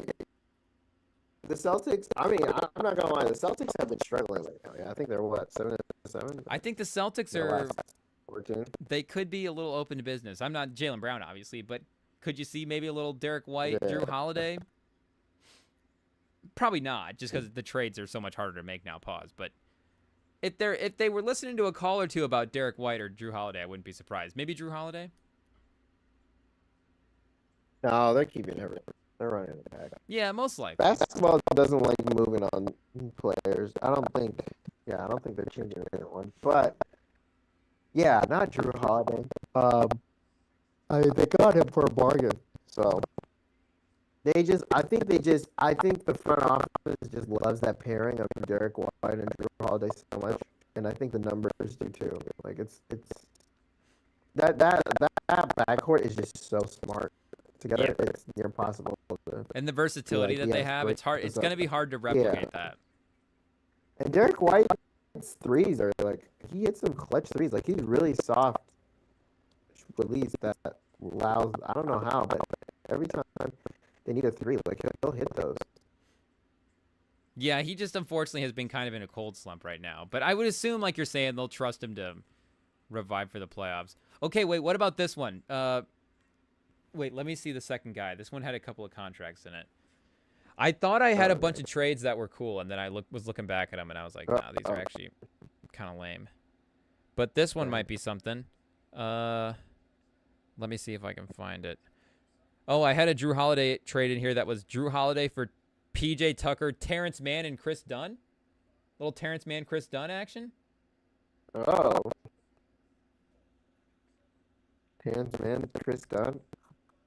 And the PJ Tucker contract for Drew Holiday. To where? So it's PJ Tucker for the contract, but then Terrence Mann and Chris Dunn for Drew Holiday. So it's Holiday to the Clippers. All right, let me see. Oh, to the Clippers. I was wondering what team. Yeah, I could see. I mean, Fits the vibe of them having Celtics old that, players. but I could see the Clippers being like, oh, we kind of like what we're seeing from Kawhi. What about, is there They like a bring him. Holiday for Norm Powell type move? A holiday for Norman Powell. Norm Powell's been at like maybe. 23 a game this year. That's what the Celtics would do if they're stupid. Yeah, you still would take Holiday's two-way ability, right? Yeah, the defense is just too much, man. That trade that I was talking about, though, It's too much. with Dunn and Terrence Mann, if you put it into the trade machine that I was using, it had it was 0 wins for both teams. It was like an even trade. Yeah, that makes sense. So And that's the problem is that most of these trades are even. Yeah, I don't know. no, like Would it meant, you say? wait, did I say what? Sorry. Oh, no, I say. Would you say, as an NBA fan, do you enjoy finding trades or watching the games more? Like, what would you say you enjoy? Well, at the end, well, if you're asking me, I'm the wrong guy to ask because I do just love watch. I just love the actual playing of basketball. So More than making up trades. well, I like making up trades too. Like that's obviously a super fun part of the game. But if you're asking me like, wait, if I had to choose one, like if I could only make up fake trades or watch the games, like yeah, I'm gonna watch the games. Oh, so you're right. Okay. But do you find yourself spending more time making up fake trades than watching? Well, what do you mean by that? I don't know. 'Cause a Like, lot of times what I'm do you making do? up fake trades while I'm watching games, so it's like the time is overlapping. Double tasking. But then Double see, task. I'm double duty. also the problem is I also go to work, so sometimes we'll have a slow day at the restaurant, and then I'll just be cooking up a fake trade at the host stand. So it's like and you you know, can't watch highlights at the host stand. I have a couple of times, but they also have the TV over the bar. Oh, okay. So you double duty there too. True. A lot of lunch shifts though, so there's not a lot of games until you get to March Madness. But Yeah. I guess technically, you could say that I am maybe spending more time, but I guess I'm not like cooking up fake trades every time I watch a game. You know, it's like Yeah. it just it happens to be there's a lot of overlap. You know. But like at the end of the day, if it's an either or, like if I could only listen to Rosillo or watch the games, like sorry Rosillo, I'm gonna watch the games, and I think he would say that's a good choice. Yeah. No, he'd agree. Rosillo, if you want to make the same choice. Rosillo, slide into the chat and we can just do the same thing. Pause. We'll watch games and then listen to Rosillo. But yeah, like if I have to choose now, see, do I get to listen to life advice? Because that's technically not a basketball segment. It's like, well, what's the bounds of the rules here? Because if I can watch basketball and listen to life advice, that's the perfect way to rig the system. But yeah, at the end of the day, like to me, the game itself is obviously the best. Like, Yeah. and of it's just course, interesting playing where the game the would be the league's best headed. version of it. But yeah, watching it is, I guess, the second best besides playing it. Yeah. Yeah, no, it's just where the league's headed. Where more and more people are interested in. But I think trades you're and right all though. that. Like the only thing that would get close is the games versus inside the NBA. Yeah. That's a discussion. And I guess it's just me trying to justify leaving Charles Especially- on the board. Like it's like, oh, I can't believe I have to give up inside the NBA. But you know, you have to take basketball. It's like, come on. Especially inside the NBA during the playoffs. Yeah. You're like, oh, what the heck just happened? And then Kenny and the crew, and Ernie and the crew tell you what exactly just happened. And it's like, you know, those last couple of series when they're on the schedules for the game, so you get them like, you know, a couple times a week. Pause. Yeah. You know. Yeah, no, you see Shaq complain. But I mean, if you're "Oh, taking why- basketball too, just think about all the seasons you get too. You get entertainment all the way back Yeah. to the 50s. Yeah. Just the amount of hours that you get is close. Like it's just too Yeah, many that makes hours of sense. entertainment. Yeah. I still have like 30 videos saved of old basketball games that I wanted to watch. Yeah. Some random series. I was thinking about Shout this out with like Quinn if you had like Post. if you had like young kids, you know, like what instead of showing them like Peppa Pig, what if you just started showing them like season 1 of the NBA and just started binging the NBA? You just binge the NBA from beginning to season 1 of the NBA. They put that on Netflix. Yeah, my baby doesn't fall asleep to white noise. He falls asleep to the sound of Bob Cousy dribbling a basketball in There 1950. you go. Then we move into Real Oscar. world. Now, see, maybe that's a little sketchy. You know, as a youth, maybe we need to get, you know, some more diversity dribbling the basketball. We'll start in the later season. We'll go Exactly. back, you know, to the Mike and Pettit eras, where we can process that a little bit better. My kid. Jeez Louise. That's a real throwback.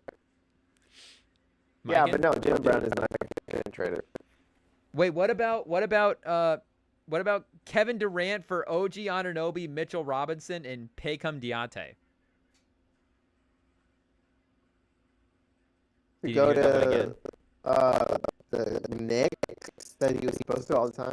Kevin Durant to the Knicks, OG Anunoby, Mitchell Robinson, and Paycom Deontay, the rookie, to the Suns. Okay, that's not bad. It says there's That's not a something bad there. trade. Yeah, I I see think that. OG Anunoby again. Maybe the two-way thing is too much, but His offense is just a little bit worse than it was last year. Just a smidge. I mean, it just means the Knicks would give less, or the Suns should need to give one of their picks, even though they don't control their picks for the next 9 years. I don't know. Oh, here's another Drew Holiday one. Drew Holiday for Karis LeVert and Isaac Okoro. Oh, okay. A little 1-2 seed swap. That'd be one way to really tank the Celtics. Steal their best players. Just hogs the ball. Yeah, Karis LeVert is not great. Yeah. In terms of team basketball. I mean, take him to Rucker Park, like, heck yeah, he's Hooper, but You'd have to really believe in Okoro's upside. yeah. Okay, wait. I just got an idea for another trade here. Because, again, I heard De'Aaron Fox was on the trade market for... or they were listening to offers anyways. I don't think they were going to be actively making offers, but they would be listening to offers. What about... And let me see here real quick, just to make sure that there's a contract situation that wouldn't potentially get involved here. Tobias Harris and Jaden Ivey for De'Aaron Fox? De'Aaron Fox to the Pistons? The Pistons have no business trying to trade like they're a contender or something. They're the 6th seed right now. And don't take the ball out of Kate Cunningham's hands. That's true. That's true. You would want a different kind of guy around Cade. And Ivy actually would probably maybe fit a little bit better. 6 seed is crazy. Yeah. 6 seed is wild. I did not realize there was a 6 seed. Okay, here's another trade. This is not a trade specifically. This is just a trade idea I was thinking about with the Jimmy Butler thing. And I don't know if he's going to get traded, obviously, this trade deadline or not, but it seems like his time in Miami is up. And if you're going to trade Butler and hit the reset button in some way there, do you like the idea of building around Bam and Tyler Hero and Hawkes and all those guys? Or could you get really frisky and also trade Bam and then have the assets from Butler and Bam and then just go, hey, Hero, and then whatever, really hit the reset button and reset with like this massive haul?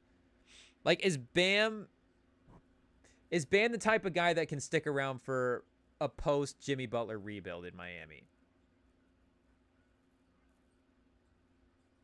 I don't know. I don't think so. I don't know. I kind of want him on San Antonio, so that's maybe the reason, but they're probably not going to trade him. I was just thinking like it would be a way for them to get in kind of that lane where we're seeing now where all these teams have all these assets. Just because I could already see a version of Bam and Hero and Hawkes being like a 39-win team. Maybe it's the Heat, they overachieve, maybe they win like 43 games, but it's, still kind of a well, and the Heat are one of those teams that just doesn't want to be bad. They just refuse to be bad. So, it doesn't surprise me. It wouldn't surprise me if they just kept Bam and kept being average like they were with Goran Dragic and True, the idea of them actually taking. Came back. Yeah, exactly. Like, they're not going to tank. They're just not. Pat Riley tanking. Like, that maybe is when he'll actually leave the team. That's when he does the Saban. Tanking is NIL to Pat Riley. Yeah, He's like, once they start doing this, he's like, all right, I'm done. Yeah, I'm out. But they're really making stuff messy with they're making it real messy with Jimmy Butler with all these suspensions. What would you do if you were Pat Riley? How would you handle the situation? Would you be willing to sell a little bit lower on him to get him out of there, or would you try to hold on to him and see what happens in the off? I guess my point is, if you hold on to him in the off season, do you think he's going to maintain value? Like, is it going to be the same, or are they better off just being like, hey, if we feel like we have to settle a little bit on a move, it's ultimately going to be the same at the end of the day, Yeah, no, I'd say that they should probably sell as soon as possible, because every time he doesn't play, he's definitely losing value. It's definitely tougher and tougher to push for a good price when he's not even playing games. And the same thing was with Ben Simmons. Like, it's just you can't just sit there and be like, oh well, he's Jimmy Butler. He has to get like a whole lot of picks and stuff. Um, when he's not even playing games, we don't even know where he's at. Like, it's all being paid on past performances, and that's really a good rule in the NBA. Okay, tell me how many picks you would need to potentially throw in to pull this trade off. Pause. De'Aaron Fox to the Bulls for Lonzo Ball and Kobe White. Lonzo Ball's contract, you get Kobe White, who does have an extension kicking in, but Lonzo Ball isn't expiring. Yeah. You have to throw in like 2 firsts for that, or what? Yeah, tell the Bulls to throw some picks in there. Because, right now, the guy, the ones in there I wouldn't think there's really no potential to replace what they're losing. Does Kobe White interest you at all? If you're He's the Kings? one of the more underrated. Yeah. He's a little shorter, but yeah. You're at least getting another solid guard in there. Yeah. No one can handle the ball. I don't want to send him to Brooklyn. That would just be too depressing. Yeah. Charlotte? The idea of him in Charlotte? I haven't seen if there's a move there, but is that him and LaMelo? Is that fun? And Brandon Miller? I guess Brandon Miller's kind of a 2, but he could play the 3. Yeah. Yeah, and then Jalen Durant, right? Little Mark Williams at center, maybe? I know the Rockets, but they're probably not going to want to make a move. You know what also report I was seeing today as well was that the Heat were eyeing potentially Julius Randle in a Jimmy Butler trade. But I haven't. Okay. That one's going to definitely up my screen time on the trade machine because that's going to have to be a 3-teamer. Yeah. So I'm going to have to spend some time cooking that one up. And just seeing what's going on. That's crazy. But is there anybody that you want to see moved, or is there a team that you want to see make a move at all? Probably Giannis. Oh, you want to see Giannis better. get traded. Yeah, I want him to see. But they're beating Portland right now. Pause. They're winning the game. They're up 7 on the Blazers. There's one game against a bum team in the middle of Shaden Sharp, Kamara, Blanton. When they play a real team. What about Delano Blanton? Yeah, right. The Celtics, that's honestly the move that could have really helped them this year was imagine if they still had Blanton. They could definitely be using his minutes right now. Yeah. But shout out to, I think, did the Sixers win earlier as well, too? That was the other game that was on. Let me see. Let me just get a quick score on that game. They did win. Okay, LA, not really making it interesting at the end, even though Davis did go out. So hopefully he's okay. Shout out to Davis. But did you have anything else you needed to get off your chest at all for the Chiefs fans? Did you need to make the chat even more depressed about the fact that your Chiefs are just ruining the league? You know, people ruin the league. Just go Chiefs. If you think it's because of the refs, stop how it is. And actually go watch the full game because it's up on NFL channel. He said check the tape. Care about what it is. They put the full game up already? Just posted.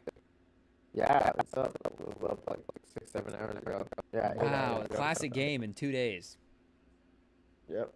That's crazy. Shout out. But I think we covered everything, chat. Did we get everything, Sam? Is there anything else you wanted to mention, talk about? Sweet. No, not really. Okay. Like we said, people, we'll be back this weekend with the Weeknd album. Did you know the Weeknd's dropping an album this week? Oh, really? Yeah. I'm still need to catch up with the last one. Yeah, do you know, did you listen to Central C's new album? Did you know you knew he had an album. I knew he had one out. Have you checked that out yet, though? No, I'll listen to it tonight. Pretty good. We gave it a IT and we gave it a LaMelo Ball for our rating. What's that mean? We just rate the albums based on NBA players. So he gets a LaMelo Ball. Young, upcoming talent, potentially a guy that could definitely make an impact in terms of winning, but you know, we'll still have to see. Maybe he just is kind of a hits maker. But either way, the kids love him. Yeah, that makes sense. And spent time overseas. LaMelo Ball played in Latvia. Not the UK, but, you know, it's all Europe. Yeah, no, exactly, somewhere in there. Yeah. It's all the same. No, I know. Vanessa, friend of the pod, is a big Central C fan. She's listening to it. Yeah, I know she keeps you in the loop with what's going on with Central C. Yeah. Have you been seeing what's going on with that AI, that new AI? Wait, that's the last thing I'll ask you about. Blue or Deep Sky? Deep Sky, I yeah. was just talking about this with a friend today. Yeah, it's what's going on with Deep Sky? It's I mean, so the thing with Deep Sky is that like some people are getting it mixed up of like what it actually means. So the AI in there is not much better than ChatGPT. Like it's not that much different. The difference is that they made it for a fraction of a million, like fractions of not a fraction of a million, but fractions of how much it took to build the regular ChatGPT. And people originally thought that it was they built it on NVIDIA's old chip board. So it's still NVIDIA, but it's the old chip boards. And it made people lose thousands and millions of dollars. I saw that it like wrecked the stock market. We had a little crash. Yeah, and that's because we had so much on the chips and so much invested in there because AI is like kind of too big to fail. But then they didn't realize that. I don't like to hear that. It could be developed by other stuff. Yeah, exactly. So now the problem is, so the thing is that people can check code and see, like, obviously it's open source, so they know that it works. The main thing is that now some people are saying that it wasn't, like, they did get access to really high tech, and maybe it wasn't on his old typewriter technology and blah, blah, blah. So it's right now figuring out how did they come up with this, like not even if they did or whether they did. It's there. It's at the Blue Sky. You look it up right now. Not Blue Sky, Deep Sky. Is it Deep Sky? It's deep something. Deep something. But yeah, you can go up now and look it up and use it. It's pretty, actually I used it earlier today. It's pretty nice. DeepSeek. It's pretty good. I think it's a little bit better than ChatGPT, but it's pretty good. DeepSeek is crazy. Yeah, so that's the main problem. Is that just too much of our economy is on AI, which makes sense considering how much AI stuff. I was just gonna ask this as a follow up because you said too big to fail is exactly what they said about the housing market. Like if AI crashes, are we looking at the same thing from an economy standpoint? Like is no, how much of our economy is hinged on this? I don't actually know. I know there's definitely lots of dropshippers and stuff. And I know that people such as myself who use it for work. But I mean like the actual financial status of our country, you know? Yeah, I don't know if it's bringing our country to a halt, but it definitely makes things a whole lot harder if AI is not around. People got to count by hand and stuff like that. Yeah, it makes things a lot tougher. Well, shout out to the DeepSeek people. Just immediately taking NVIDIA's spot. The Jaden Daniels to NVIDIA's Pat Mahomes. NVIDIA looked like they were going to win 3 Super Bowls in a row, and then DeepSeek just immediately swooped in and was like, nope, not going to happen. But does DeepSeek say anything about the fact that China owns farmland outside of 19 military bases in the U.S., or does it mention that or not? No, it doesn't say that. I don't know. I actually don't know if that's true or not. I just read that on ChatGPT. But either way, I guess buckle back in, people. We'll go back down the AI rabbit hole. But I tune in for this weekend for more hip hop weekend conversations, and we'll talk deep. We'll do a full DeepSeek. We'll go Derek Thompson with the DeepSeek conversation and just figure out what's going on. They want to take our data, we'll take their data and figure out what the mystery of DeepSeek is. But I don't know if they have a social platform. If they do, you could follow us over there at RemingTonM. If not, stick to the TikTok, stick to the Instagram. Yeah. You still have TikTok on your phone, right? Yeah, it's still TikTok. So your phone's worth like $1 million. Yeah, 50K. Yeah, actually, IT, take that out because Sam's phone. We can't let people know. His phone's too valuable. Sam does not have TikTok on his That's phone. dangerous. I don't have TikTok on his phone. Nobody that we know, there's no reason to take their phones. They don't have TikTok on their phone. But if you have TikTok on your phone, follow us over there. Follow us on Instagram. Follow us on the pod platforms. Follow us here on YouTube. Because like I said, we will be back Friday. So stay tuned. Thank you guys for jumping on tonight. Let's see.